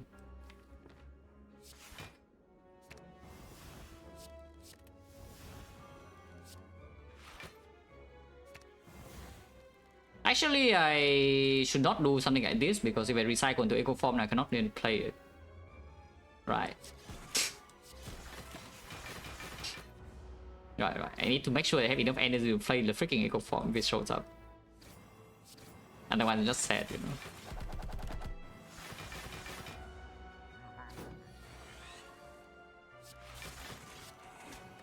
Yeah, I can get something like Incense Burner to make Act 4 safe, so I don't have to do something like this, so it would be nice.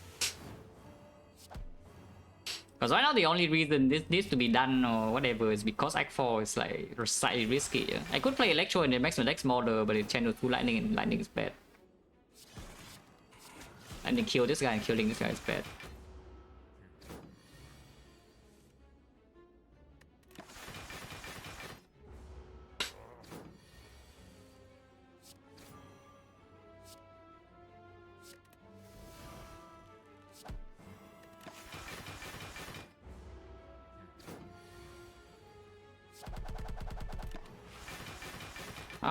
What is a scenario where putting it too low is bad?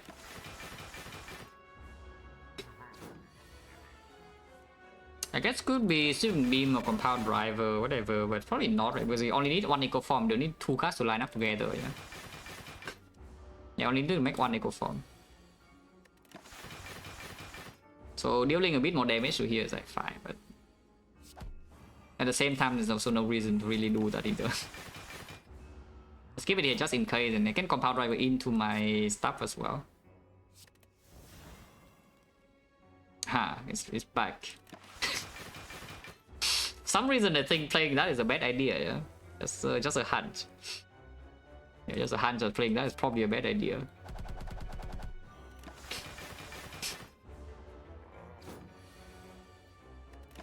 I should leave this here because I want to play FTL and Compound Driver still. Maybe 63 is already too low. Because I do need to draw 1 card per cycle in order to not shuffle out the recycle.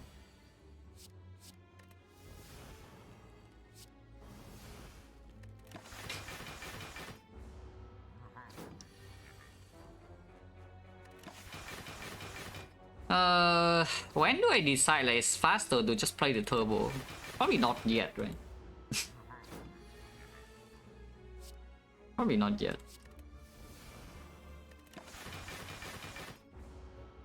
I mean, if it is faster, it's best faster to do it right now, but I don't want to calculate yet. It's basically the point. So how many things can we make an Eco Form hour? We need Eco Form itself, Gateway VI, or White Noise that hits. So there are 3 out of 70 effectively. But if we say that maybe 10 cards exhaust on their own, 3 out of 60 is like 5% per play. So maybe roughly 20 deck cycles and we can get there.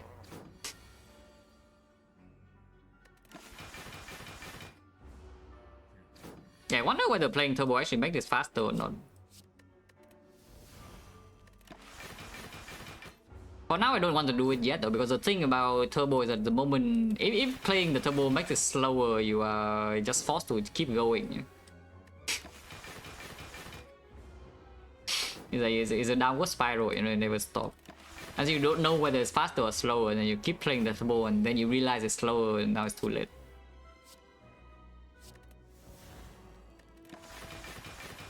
So I want to wait here for a little bit. Consumers can eventually play Fission. Actually fair. Actually a fair point. If you consume enough times and you have 2 Force or being full block with the Glacier, then yes, you can play Fission. Because after Fission you will be able to play a Glacier or something. So it is fair. No, that's a new real card in my deck. Actually no, it's not new. It's still the same. Except now I get to shuffle back my recycle. Doubling out, oh yes. Okay, deck is 1 smaller now, making progress. Yeah, deck is now 1 smaller after all this time. I forgot to play Consume again. And now that we have the loop, honestly I don't even need to consume that many times, because 1 Glacier is at 3 Force Orbs.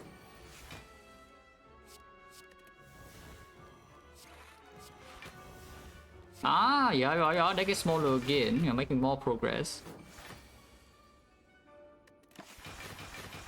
Mission time now, 1 loop is not that long. It's like 10 loops or something is when you feel the difference, you know. But otherwise, drawing 1 card faster into the recycle has to be faster. Shuffling out the garbage.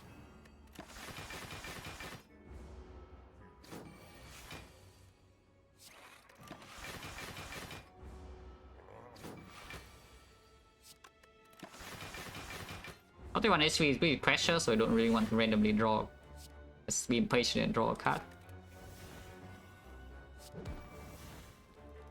27 is... Oh yeah, I guess there's that too. It needs to have HP so I can play like Core Search. Otherwise Core Search also becomes a break. Oh yeah, machine learning also helps, yes. Second recycle also helps. Or you can simply just see the echo form itself, and it will be the best. And we can simply see the echo form itself, and that will be the best. Okay, go the self cycle is helping. It's kind of like a smaller deck because Squid can just be played on side. It's kind of like getting a power. It's not too different. I feel like now it says that every turn, you see that. Why am I still here?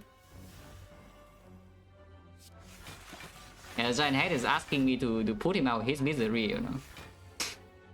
But I refuse.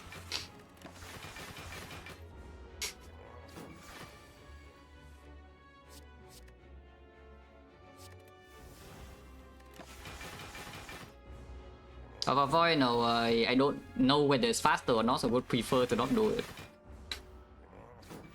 Because the turbo for void actually is slower, we are in a downward spiral, yeah? And so far, and in this speed, I'm not minding it too much. I mean, I'm minding it a little bit, but I'm not minding it too much. Oh yeah, Fission Glacier does it now, sure. I can get one more roll. I forgot to play Cool-Headed.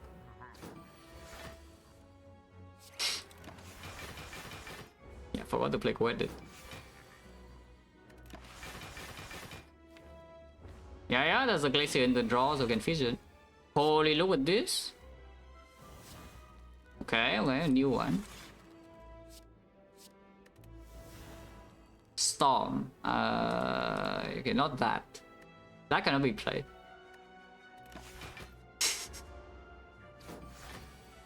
Yeah, that cannot be played.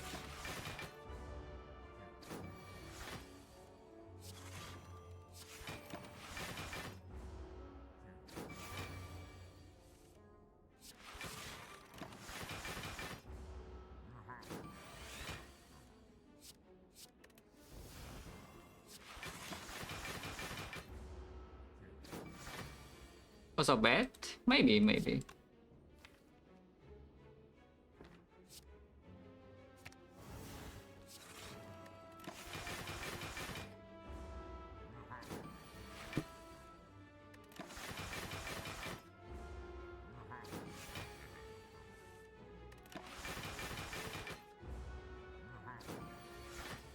Yeah, you guys like watching paint dry too? Because personally, it's one of my hobbies, you know. This number, yeah, that's the thing. Right? We don't know the number, and I'm not interested in finding out.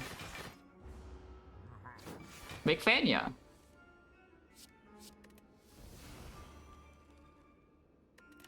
And we have yeah, roughly a 5% chance for every exhaust. Probably 5%.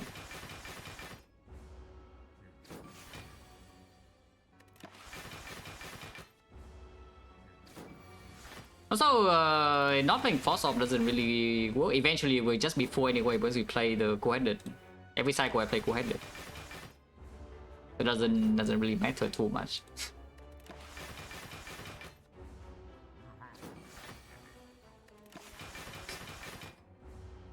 Also, I have bad news that this is not the only fight where this can be done. Yeah? Just a food for thought. Yeah, some food for thought. We have like how many floors left? 1, 2, 3, 4, 5. In speed and shield even 6.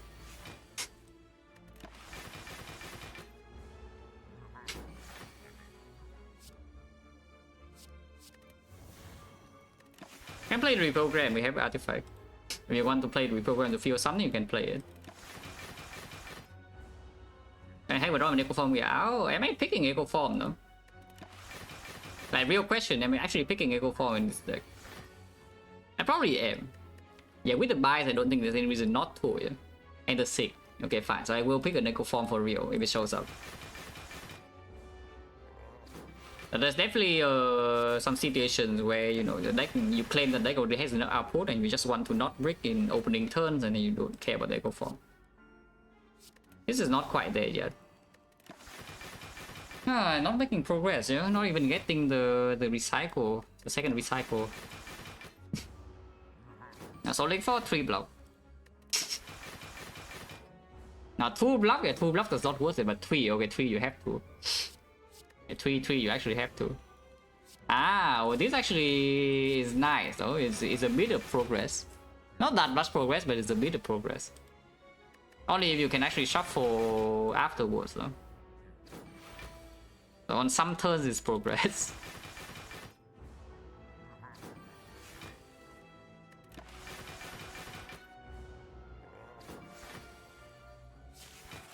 Yeah. Next turn if I draw the thing, I could shuffle out my recycle and then everything sucks. Too bad. Sucks to be me.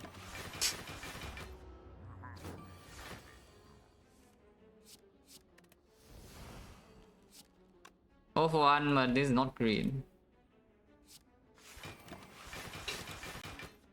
0 for 1 turbo can be a thing, but this guy has 27 HP, so it's probably not a thing.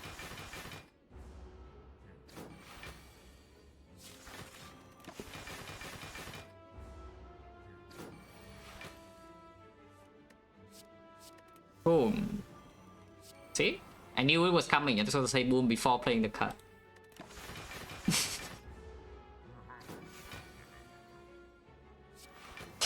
Okay, now we need to kill when inserter is on the correct number, which conveniently it is. So we can kill it now. There's nothing else to do, right? There's nothing else to do. Dreamcatcher, that would do something. Open for real, you're not interested. Swimming beam, no. Color spot, you're not interested. You. That's not bad. That's pretty freaking good. Yeah, that's pretty freaking good. One of the best safety potential in X4, yeah. Oh, here's some blinds. If you want blinds, they want blinds. Blind is very good in the hard fight, but not so good in not the hard fight. I think specifically in Spear and Shield is not very good, and in the hard fight I do have Lizard Tail and the Artifact Pod. So maybe now with the Lizard Tail and Artifact Pod I should shift my focus to the Spear and Shield, yeah? And I don't think any of these is good for Spear and Shield. Like all of them are bad.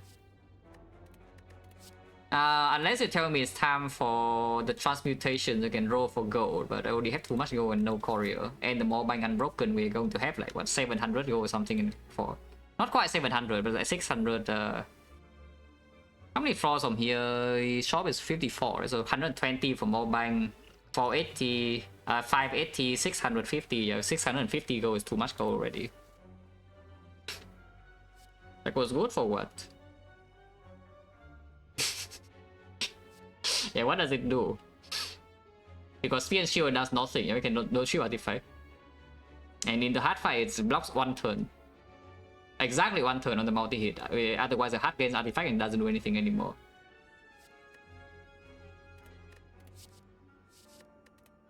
If I take the shackle, I can take double blind shackles here, but I can also take nothing. And I think I would take nothing. I would take Secret Technique, or I can take Master Strategy. I can take Panic Button. Yeah, I think Panic Button, Master Strategy, and Secret Technique I would take. But anything else would not be good enough here. And these are anything else. Yeah, and these are all anything else. So we just skip. Yeah, these are all trash. Unless you tell me we need like the weakness for Awakened one, but I hope that's not true. If I'm freaking chill and inserter here, yeah, Awakened one, no problem. Still easy whole way, yeah. Taking damage in this fight now. Don't need to really double. It's like 33, 36, 39, 45 already. Yeah, 45 entering Act 4 if we don't draw any double. Because full healing here is not that easy. It's not that hard, but it's also not that easy. With just one consume. I think I just play it now. I'm already missing 10 HP at the start too.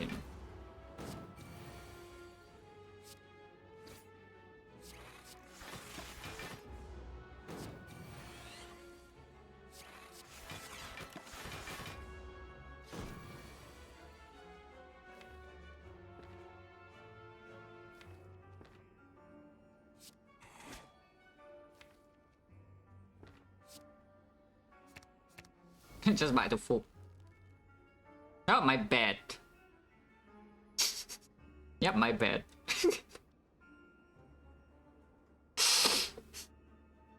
Okay, -3 block. It's fine, guys. It's fine. Don't worry about it. We can make it up later. Yeah.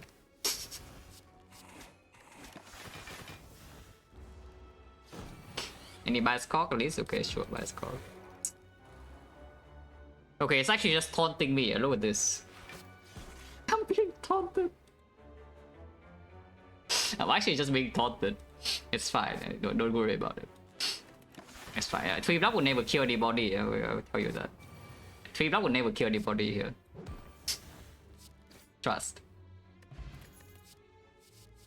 Upgraded. It's freaking green. The thing deals at 1 million damage. And have a shield plus. And the thing about speed and shield is that with only 1 consume and no real echo form, it's actually pretty hard to just outblock them forever. Yeah. So the second barrage is here to kill one of them. Then after we kill one of them, we can absolutely outblock and then full heal. It's like 1 soft brick in opening turns, but in exchange it gives you the kill potential like fairly quickly. That's freaking green. Like, come on. Now that we have the second barrage on his upgrading, this is not so important anymore, but I'll probably just recall first. Barrage minor is good enough in Repto, I think. Now this guy will always give us a thing, so you know, good for us. This guy is a very cooperative, he's shuffling daisies. And the baseball also regens HP, so even if we lose HP here, we will be full, yeah? Because he can bite up. Would be nice and easy, just give me Echo Form right there, but you know, of course not. That's fine, this guy gives you 2 days per turn, so you can just wait until it makes the thing for you. And we already never take damage, yeah? Unless both of them attack, and this guy also needs to attack big.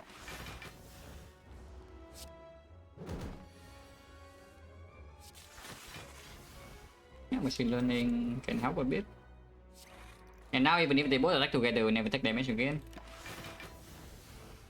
I can kill the baseball now, kind of, but I guess killing the baseball is not super efficient. Because the thing about killing the baseball is that this guy will keep shuffling the thing anyway, and we need to redraw into the algorithm. Yeah. So just leaving the baseball alone is maybe better. Can reduce this HP to fairly low. If you're not playing that.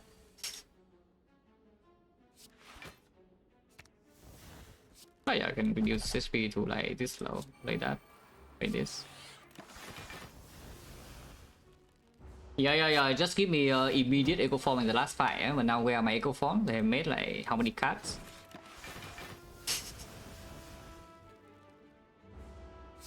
Three rares, 3 rares.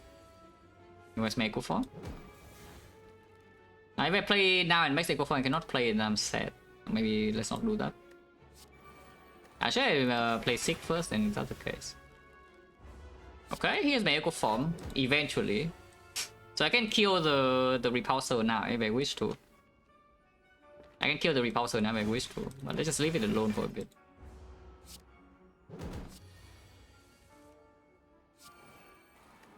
I can kill the baseball though.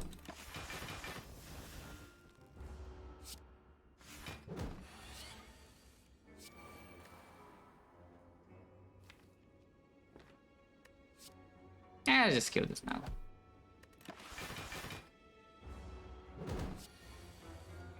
Loop is time loss.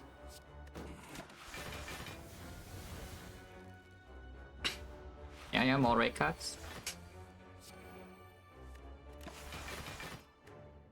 Nowadays we actually relying on the creative AI to do the thing. Yeah?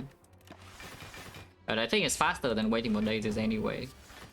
And then redrawing into the thing is not a massive pain. I should make a Dark Orb. Yeah, I should make a Dark Orb. I can play this too. Oh god.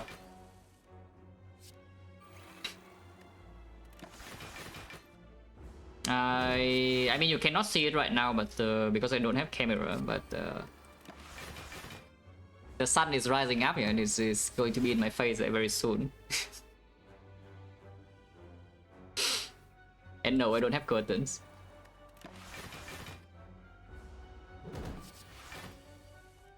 So I'm being attacked by the sun, you know.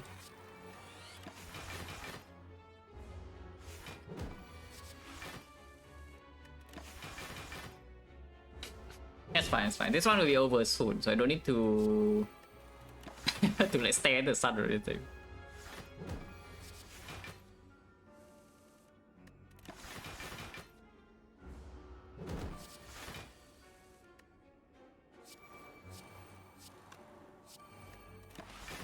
It's actually abnormally bright this morning, for some reason. I don't know why.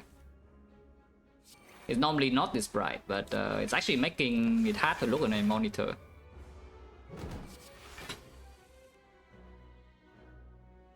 I don't have curtains because normally the light never really reach here unless I want to. As I already shifted my desk out of directly out of the window. But for some reason it's like extremely bright today. I don't know why.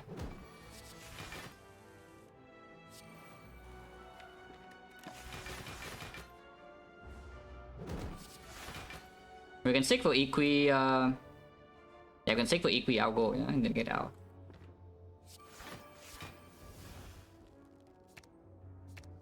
Easy.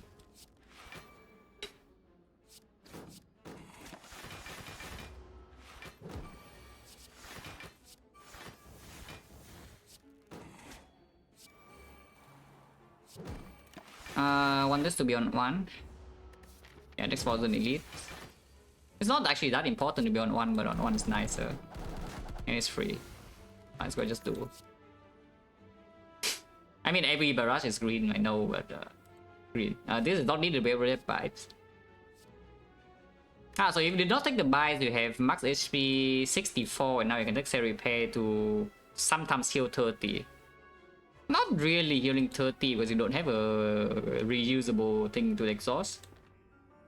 That could be the thing that you do. Overclock, choke a little bit worse, but probably still good. So overclock should still be good.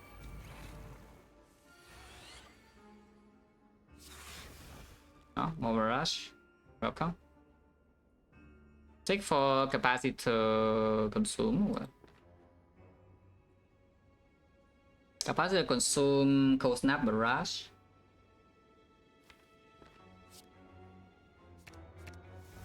So we get choke here, yeah? It's meaningfully choke, maybe.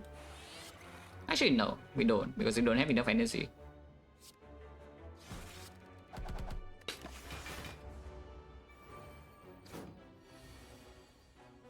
Oh yeah, here you see what I was talking about, right? Because I killed the front dagger and now she resummons, yeah? If we can block 43, which by the way we can, she only summons 1 new dagger, not 2. You see what I was talking about a couple of floors ago, like right here. If I don't kill this, which I don't want to kill it anyway, let's just leave it there. Yeah, now load this. 1 dagger. And this guy kills himself. And this match we only need to deal with like 4 instead of 5.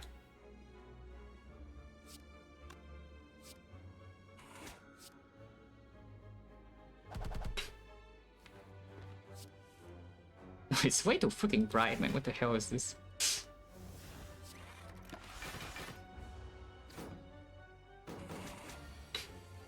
Summon again. Slightly annoying, but doesn't matter too much.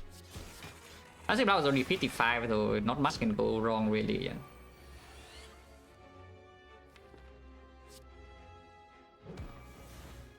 I mean, it comes up again because you can kill the front one and then leave this guy alone. It's not true. Yeah, well, that's not true because this guy is not like. We don't have the things in here to feel. Because he summons 2 anyway. But it doesn't matter with full block. 66 is full block, right? I mean, even if it's not, it sucks to be me. It is though. Do we have anything to exhaust or can I just kill her now? I don't have 1 more try with a hologram and that is it. Okay, so we try with the hologram, and if it doesn't give me anything, we can get out of here.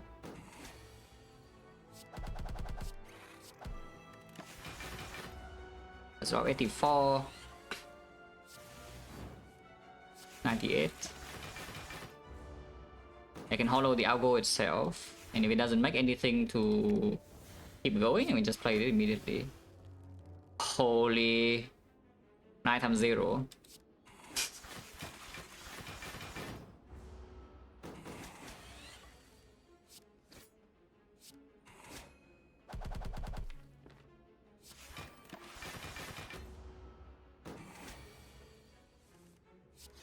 Ah, she's dead now, yeah. So turn 1. Garbage. Upgrade capacitor. Like for Nazine now, they have the second barrage. They could maybe upgrading the overclock over this barrage, but we will see. Capacitor happens first.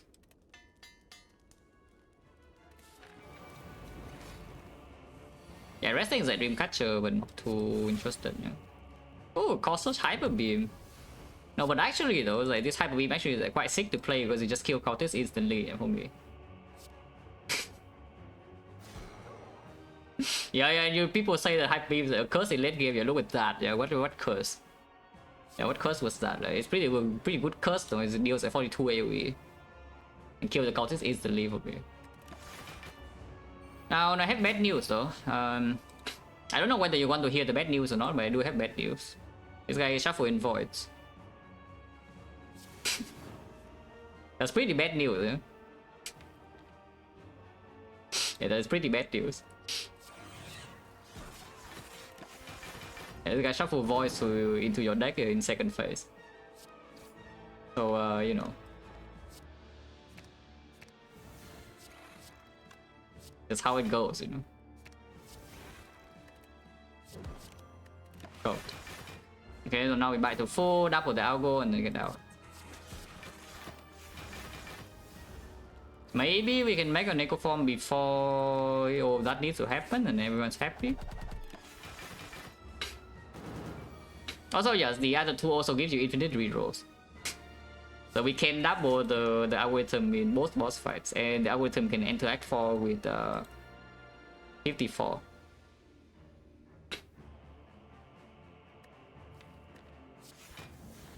Okay, that's the last real roll in our deck, yeah. So now we need to depend on the Awakened one to, you know, give us this thing. Yeah, now we unfortunately need to rely on the voids. One more lightning. Yeah, sure. Our damage even on more consume is not outpacing the regen. Just leave it there to make actual damage progress is good.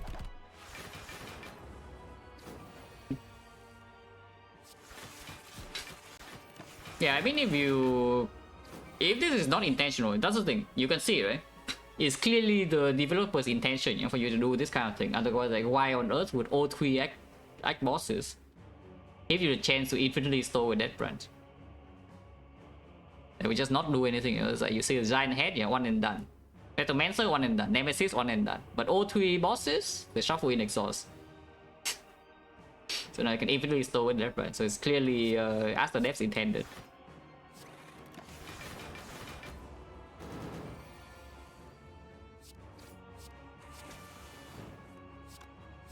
Okay, almost full HP, yeah.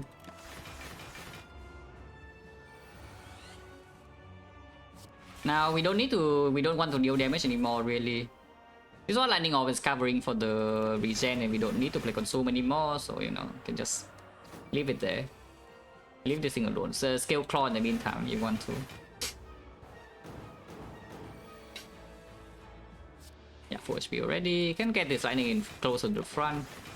You can play barrage. It doesn't die to this lightning ever if you don't play the thing. Okay, one void. Look at this, one void. Two voids. Fun, yeah, very fun, right?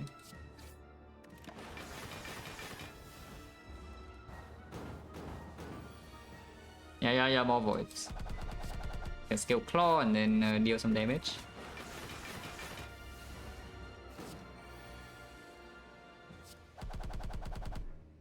That's enough though, because you want to play compound driver, core search, whatever here. Machine learning can speed things up a tiny bit.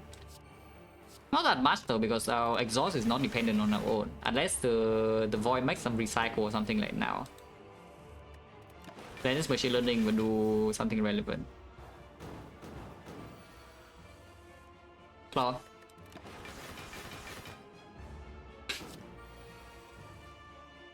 Claw. Okay, that's too many claws. Let's stop playing claw. Like claw is getting too strong. Yeah, let's stop playing the claw before you accidentally kill it. Get rid of lightning and skill claw. Holy. Okay, I had to play a new one.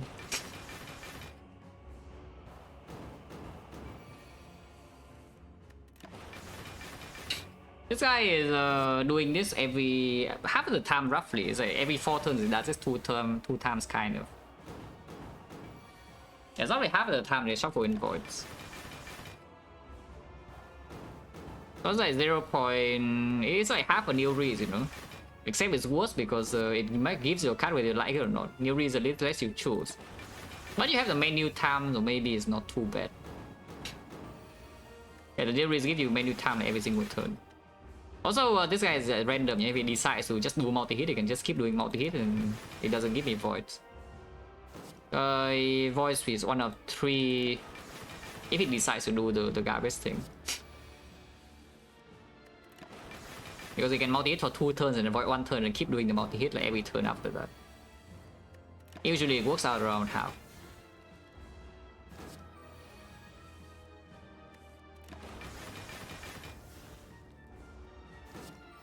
This is a bit more exciting than the Giant Head though. Yeah, this is a bit more exciting than Giant Head because you don't even need to play your cards. Yeah? You don't need to rely on the recycle, you just wait until this guy gives you the thing. There's a slot machine that you don't need to put your money in, you know, like, no effort.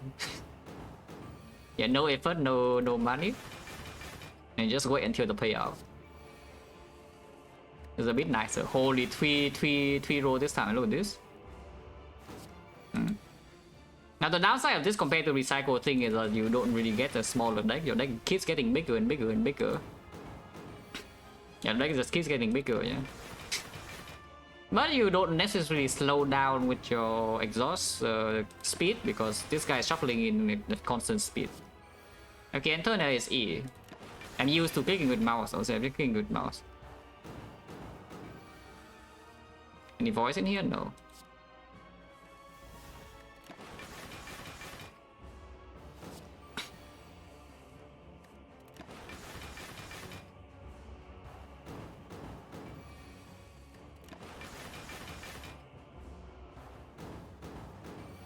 And the funny thing though is that maybe it's not so funny, yeah? But the truth of the matter is that even if we stack the algo to like 100 or we keep the algo at like 0, the outcome this run most likely will not change.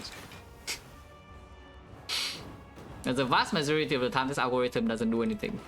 But we are stacking the block anyway. Wait, no, but actually though, like clicking manually instead of doing the hotkeys, misclicking less often.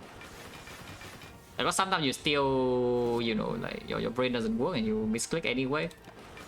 But it does reduce the chance you actually misclick by manually clicking the mouse and then just pressing E like every turn on your keyboard, like spamming the thing. Oh, block 3 block. Yeah. Let's not undersell like what I'm doing here, yeah. It's 3 block. 2 block, yeah, no chance, but 3 block we'll have to do. Yeah, massive difference. It's like 1.5 difference, like vulnerable, you know. And vulnerable is OP.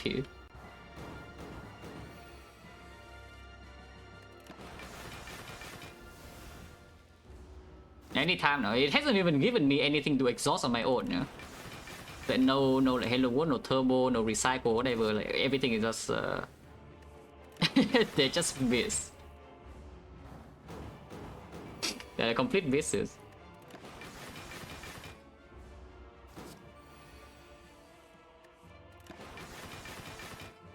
Oh, actually, the Tempest. Yeah, Tempest could be played. Tempest could be played. Okay, not with this hand, no. If I spend all 5 energy and then play Tempest for 1, it could work. Or I can get rid of this lightning and play Tempest for like 1 energy instead of 0. Could also work. It just gives me claw though. There's like what, 4 claws already.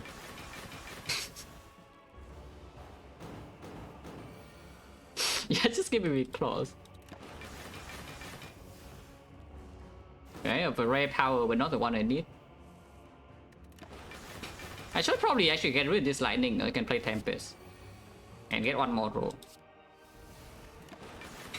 Yeah, double energy is a reroll, which we miss.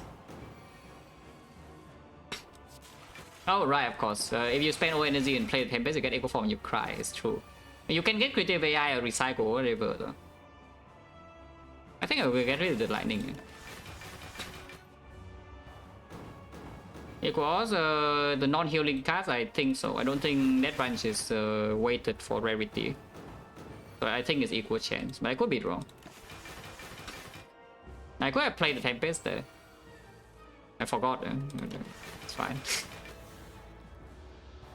I should have forgot. He is healing up though, so I can play more claws.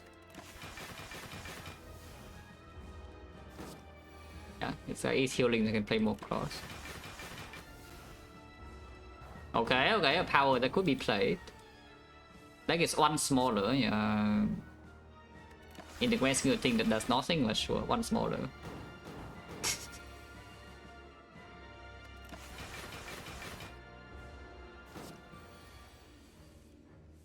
Holy.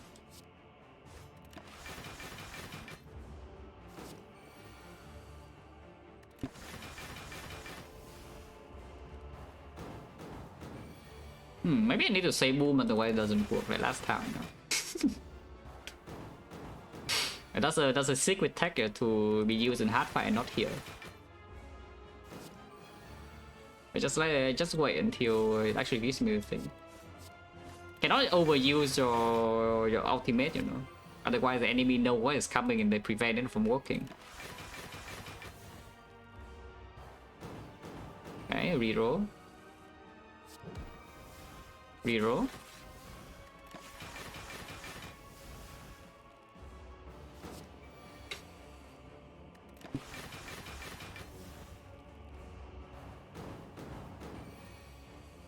Haven't seen. Actually, I've seen 1 white noise. Holy reprogram.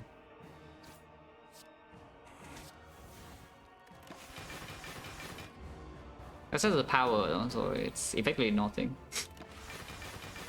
Now I can deploy lightning back again, I guess, and then reduces HP.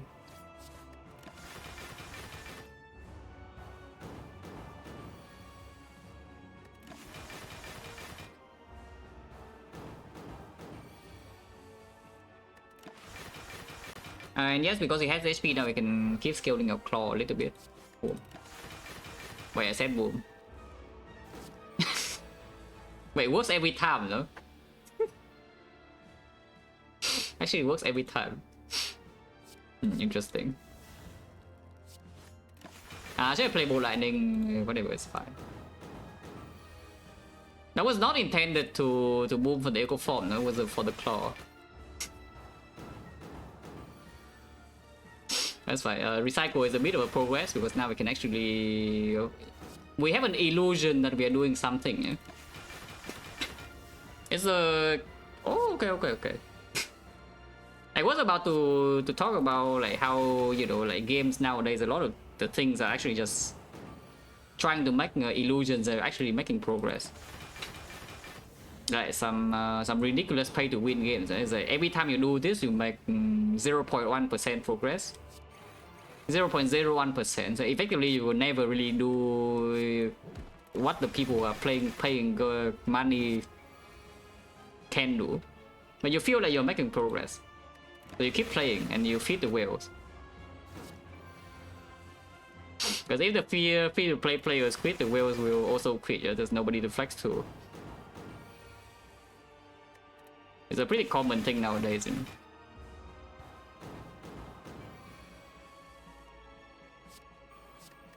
I don't even know why I'm recycling, but I guess for this, not too bad.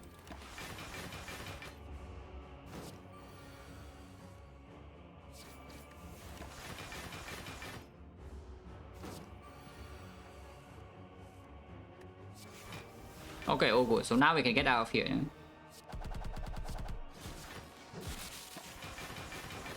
And how do you get out of here? Yeah, of course, by playing 2 claws this turn. Wait, what? There's only 1 claw left in here, it's 37 damage. Or I can also not play the claw and I get out now. I will get out by playing the claw. I think. Unless the claw's drawn this turn and it's no good, yeah? Okay, yeah. Claw's coming next turn and we claw it to death. Win free, not exactly, because it does change my card pick. It does change my card pick for the worse. Holy. Yeah, some cards I would have picked if I don't have Choker, but now because I have Choker, I skip those. But you know, of course, if you don't intentionally try to choke yourself, you don't get choked. What is this? It's full heal and alcohol, that's what it is. Take for consume glacier, yeah.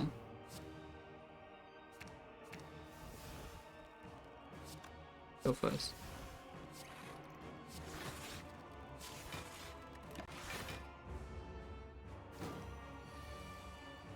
It's doing the thing, but you know, it's a bit slow. His enemy is maybe not fast enough, yeah, for this. I will do full block.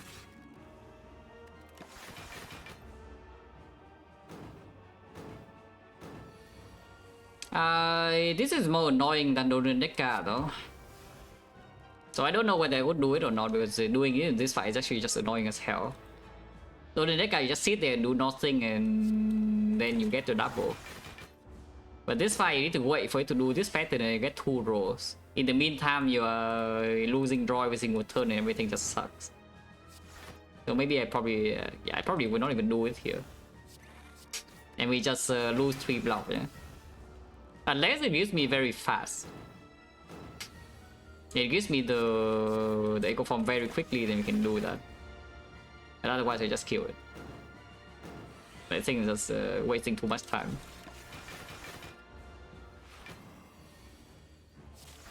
With no end inside, you know, like the other ones, of course, you know that the end is inside and the time is not that long. But like how the amount of time this would take you is maybe a bit too long. Well, yeah, we already got the 3 block last fight, so we just cover for this. Oh, good.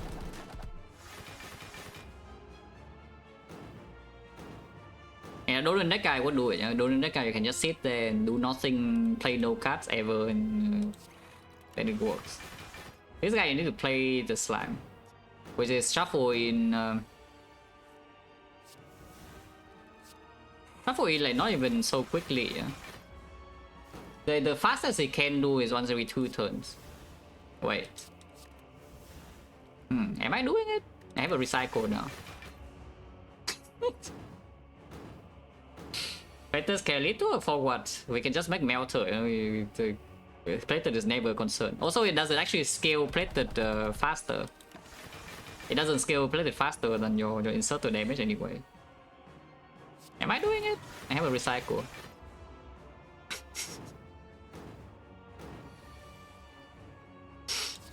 I mean, I can try. I can try for a bit. Also, if I say I can try for a bit, it means it will stay here until it happens, because you know, you cannot get out. After you have spent 50 turns, you need to spend the full 100. Otherwise, you wasted 50 turns. Yes.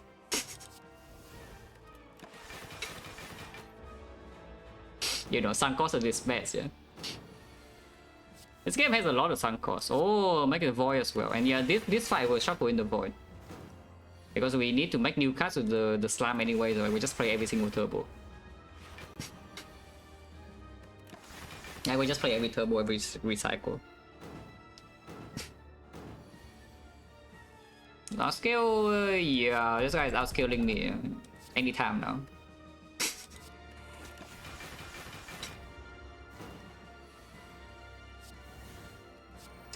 even that slow, you know. Yeah, it's pretty fast. Plus 3 block.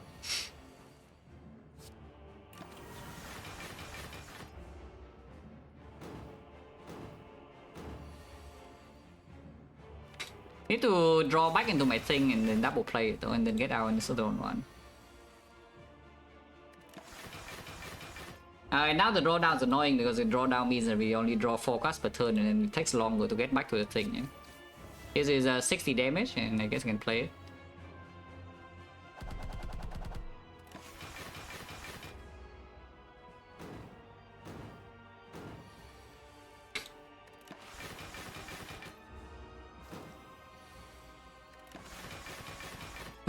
Drawdown is just annoying as you see we draw slow into the algo.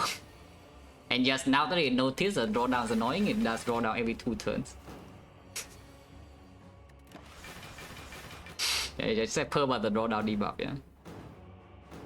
Okay, it doesn't do it this time. So next time I draw 5 cards.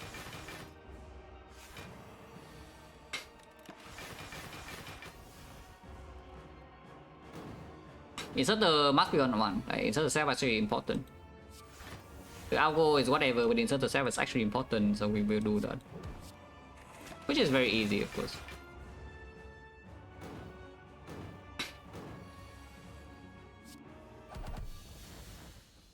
So how about use the algo? Because I pick it over Electro, yeah? And the Electro so far hasn't done anything relevant. And the algorithm instead is having 54 block. It's also giving this one a plus 30 minutes, but you know, that's besides the point. It is a lot better than Electro, yeah? But it's plus 30 minutes.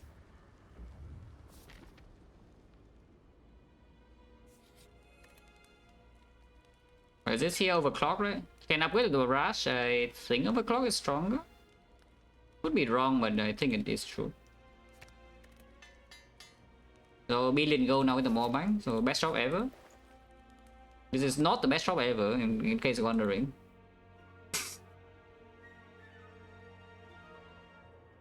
If you're asking whether it's the best shop ever or not, I will tell you it's not. Well, current it is, yeah. What is stronger than the current potions though? Because the current potions are pretty freaking strong. The current potions are pretty freaking strong. Blue candle to do what? Exhaust Ascenders made 1 turn earlier.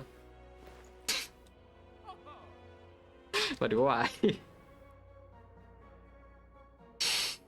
You can honestly buy with the loop pod even, but I think this is better than loop pod anyway because it's guaranteed to be fast, yeah? The loop pod is stronger after you draw into like, some of the stuff. Otherwise not really. Well, the only things we're interested in this shop would be like this and this and then this, so I guess you can just buy this first. Fairy is not that strong, yeah? I don't think I take Fairy at all. I could take Fairy over the Artifact. But probably not. I think Artifact is still better. With the Lizard Tail already. So this current does like nothing.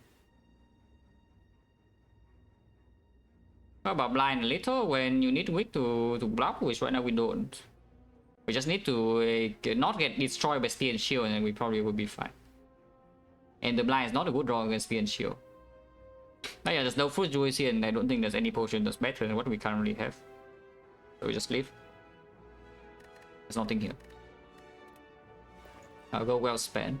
And about this, I'm waiting holograms so I don't draw Dead Branch card. Okay, I mean it's a minor boost in output. Very minor, but it is a boost. And the remove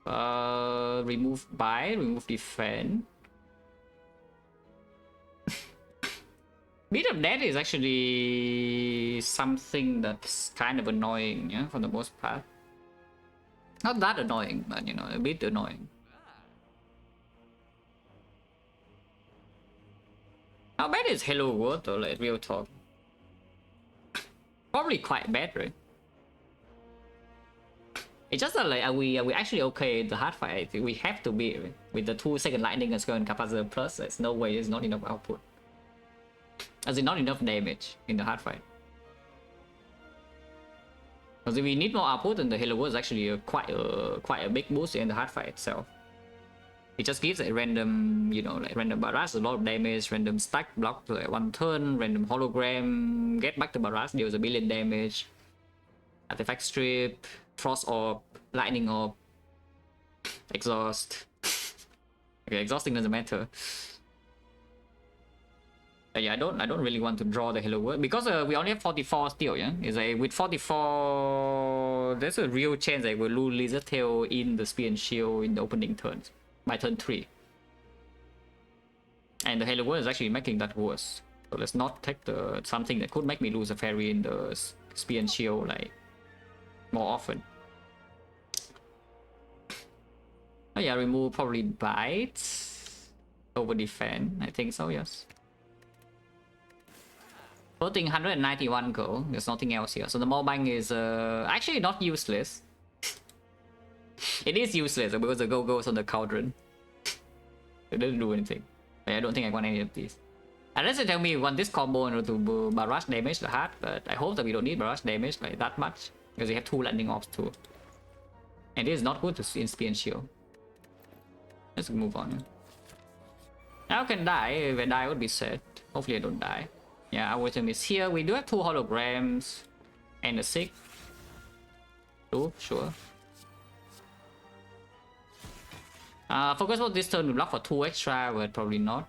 Because if we are not dead here, we will be full HP. Yep, that is why, you know, I'm saying that we need a potion for this fight most of the time. Yeah? So I break on turn 2 here. Is it dangerous enough for me to focus sword now? Because focus sword now blocks 10 and it also blocks more next turn. I think I should focus sword now. I'm not too attached to this potion and we do have a white piece. And also why I'm saying like this is probably just better than fairy. And this blocks more than fairy in the hard fight anyway most of the time. Yeah? But this is just better than fairy because you can use it in this fight. But that's pretty bad if we break again next turn. Yeah, here I'm already taking the 30 or something, go to very low. We don't lose a 50-50 though. And I don't like die here. So that's that. Energy next turn for 6 don't need, and passive block is 50. We do still probably want to make progress on this. So I barrage plus here and barrage minus here to turn back.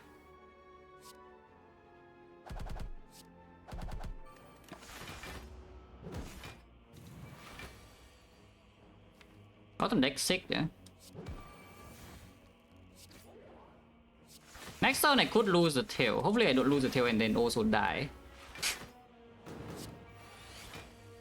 Okay, not quite. And here we can avoid the full block. But yeah, Melter can deal damage here as well. But yeah, hologram consume should be the line.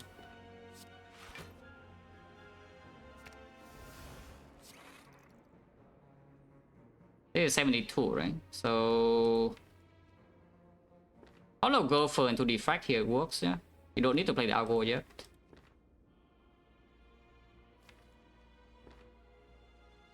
Because I want to play Defect to prepare for this turn as well. And also it makes the fight like goes a bit better. I want turn 1, yes, we did. I could have played this turn, but it didn't.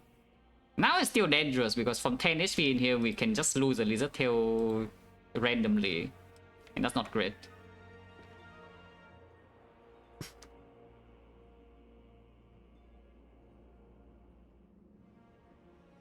Uh, 55 is enough, right? 36. Actually, no, it's not.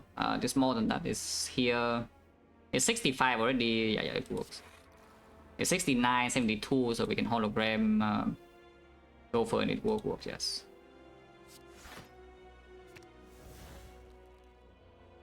And turbo here if you want to, but no need. I block the whatever that is. And not drawing here actually is good because then we have capacitor into seeking for force orb immediately next turn. Don't need to turn either, yeah. So I want to deal FTL damage, but don't want to draw, so we just defend here and then FTL.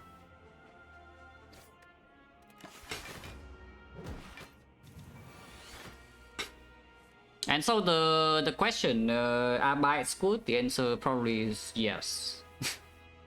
In Act 4. Because if you didn't pick the bites, you would have 2 less cards, or maybe you would have drawn slightly better here. But the moment you take more than 20 damage in this fight, the bites are positive.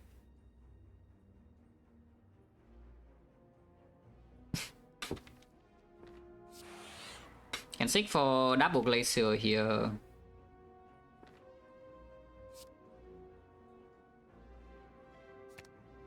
Glacier Cold Snap is also fine. Can tap on energy to deal damage. Or Glacier Barrage even. Maybe Glacier Barrage is best. Glacier Consume is good too. Maybe just Glacier Consume. Can play Electro and then enter the hard fight with 30 HP missing. So like, why not you do that?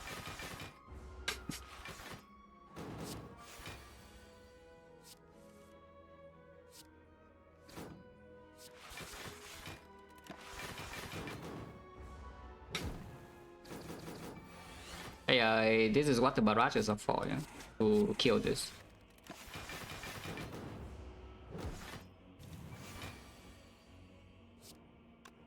We do have infinite exhaust technically, so we can store for the double algorithm, but honestly I don't really care.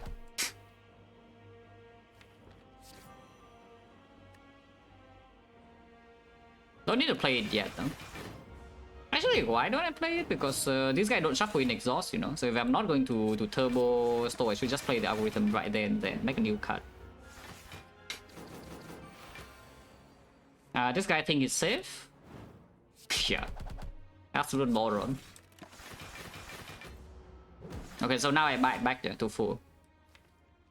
We have 3 bites per deck cycle, so it takes a bit. 6 HP per deck cycle here. Holy. 100 damage. And you tell me the melter is bad. 100.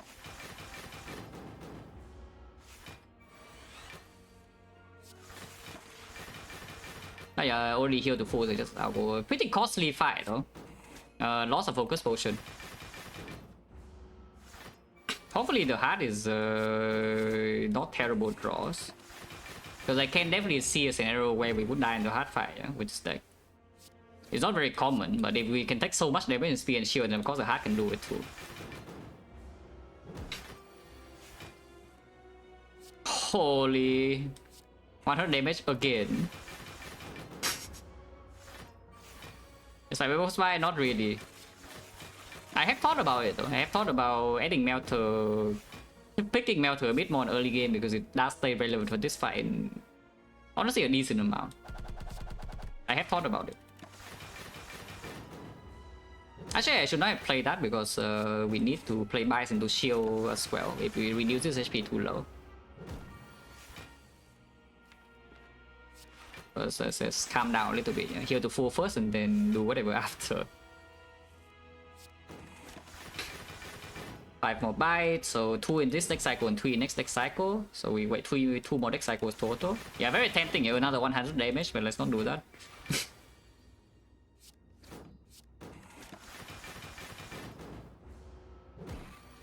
Hopefully it draws a good pot and good relic.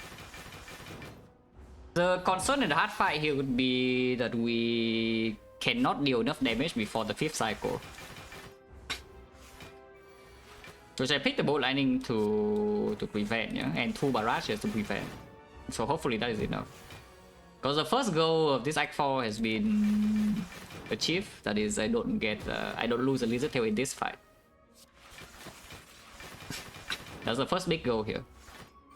To not lose a lizard tail in this fight. I did go to like 10 HP, so if I didn't use the focus spot, they would lose a tail, yeah.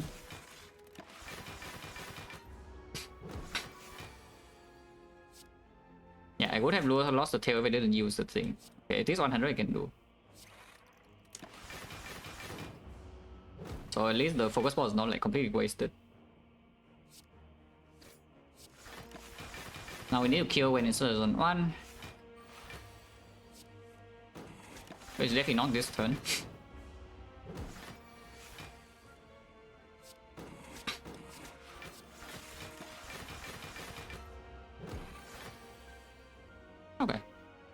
It doesn't kill because we have -6 strength, so it's deal 0.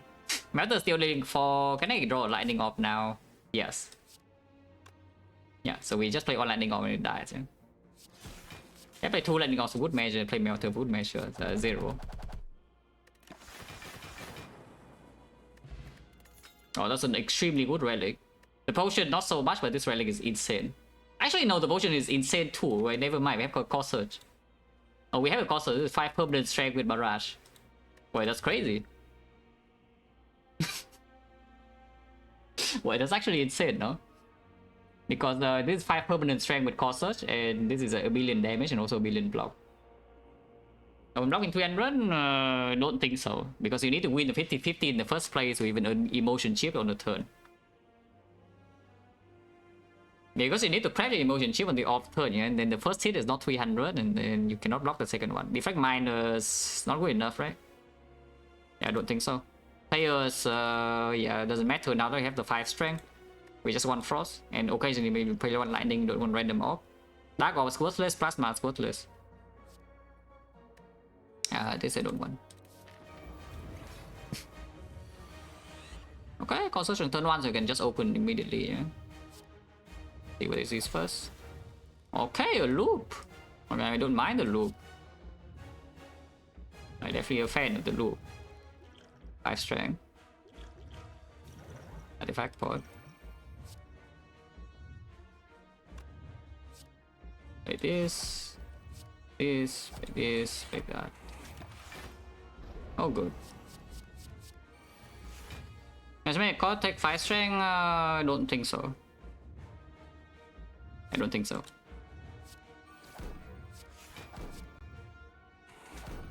Having Bolt Lightning. We are going pretty low here, but Lizard Tail got me next turn, and afterwards we never take damage because of the loop now. No reason to rush damage yet though. Now that I have 5 strength, I'm not worried about damage output. But you see the artifact pod is pretty important too, yeah.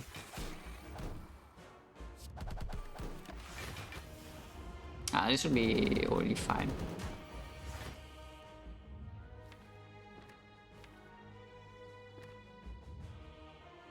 Doesn't mean it is, but it should be. We can feel O slot right now and sure.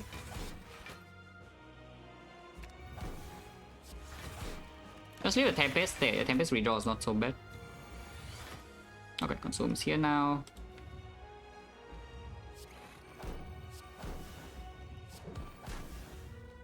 Emotion chip for next turn for what? I don't know, but sure.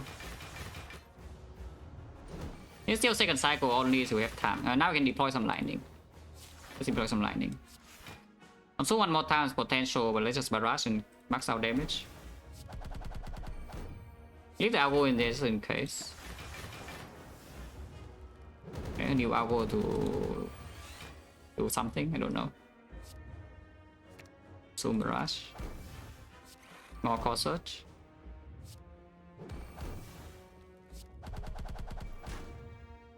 Emotion chip here for some damage or what?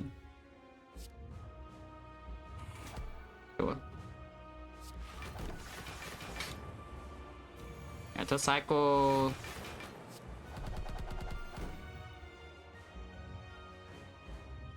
I mean, this doesn't actually block 120 yet though. Maybe it should be a bit more careful.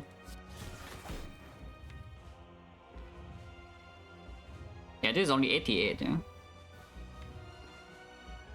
Should be a little bit careful. And yeah, but rush 5 strength means our damage output is like fine, so I don't think I need to rush and put this Bolt Lightning in.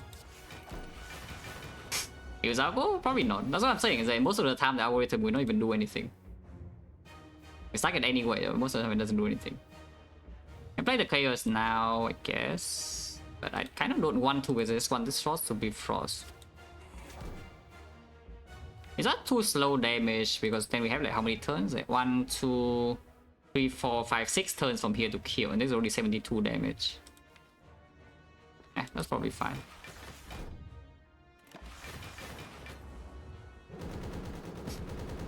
To the after, no. And his algorithm, if it's drawn next turn, it could have been played, but it's not. And we can still play it here if you want to. 1 meter death for the thing. Okay, did not get the thing first, but we have the Glacier guarantee next turn, so it's just fine. Can play Reprogram as well. Okay, this is that's fine. Yeah, 120 we block, totally okay, and now we can Tempest, and it's dead. 1, 2, 3, 4, 5, 6, 7, 8. Yeah, it's dead.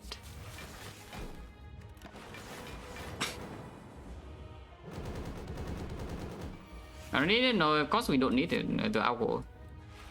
Of course we don't need the alcohol. We can double it though. Like, look at this. Echo Form is made at the last moment, yeah. Now we can double the alcohol before winning the fight. Very important. Extremely important to see. I told you.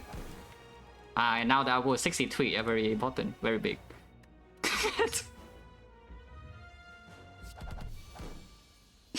Oh, cool.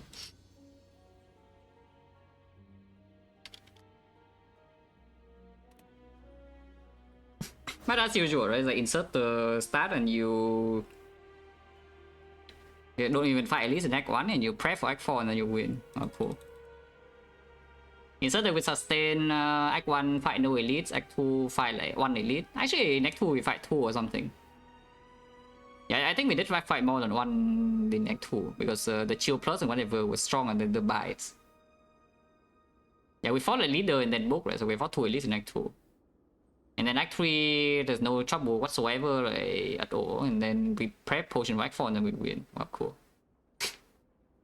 And for smooth, yeah, because we prep long beforehand. Without focus point, you would lose Lizard Tail or even straight up die and Spear and Shield, yeah? If you don't have Lizard Tail, we would have died without focus point. But we have 2 layer protection and we use 1 of them. And then after the least layer protection and then the bias will heal up and we have the other layer. And then we reserve Lizard Tail. And the Flex Potion, the Spear and Shield drop also make the fight extremely safe because I can just block. Without the Flex Potion, I think we might actually have needed to go in and trade a little bit more aggressively, which opens some low roll potential on the 120 turn. Like with the Flex Potion, I know that my damage issue is never an issue with 2 barrage. So we simply can just sit there and, you know, let the heart slowly die.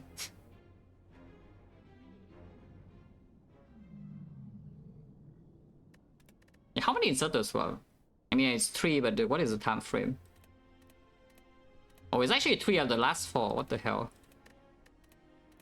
The trick is that I start with a P-Box that's free, and then Acto, Tiny House, Acto, Inserter, Philostone, Inserter.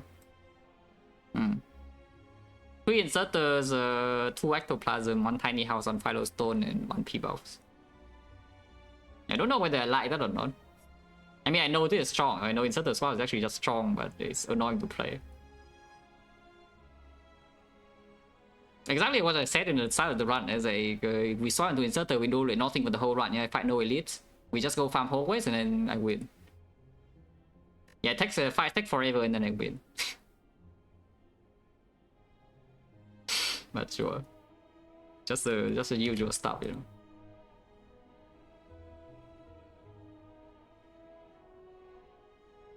Wait, what? There's a rare spy streamer.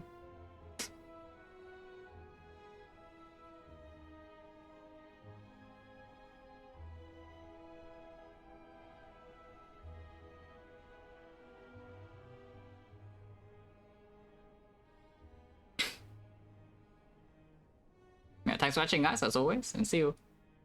I was playing Watcher and he has a bit, so this one probably will be quite fast. I hope.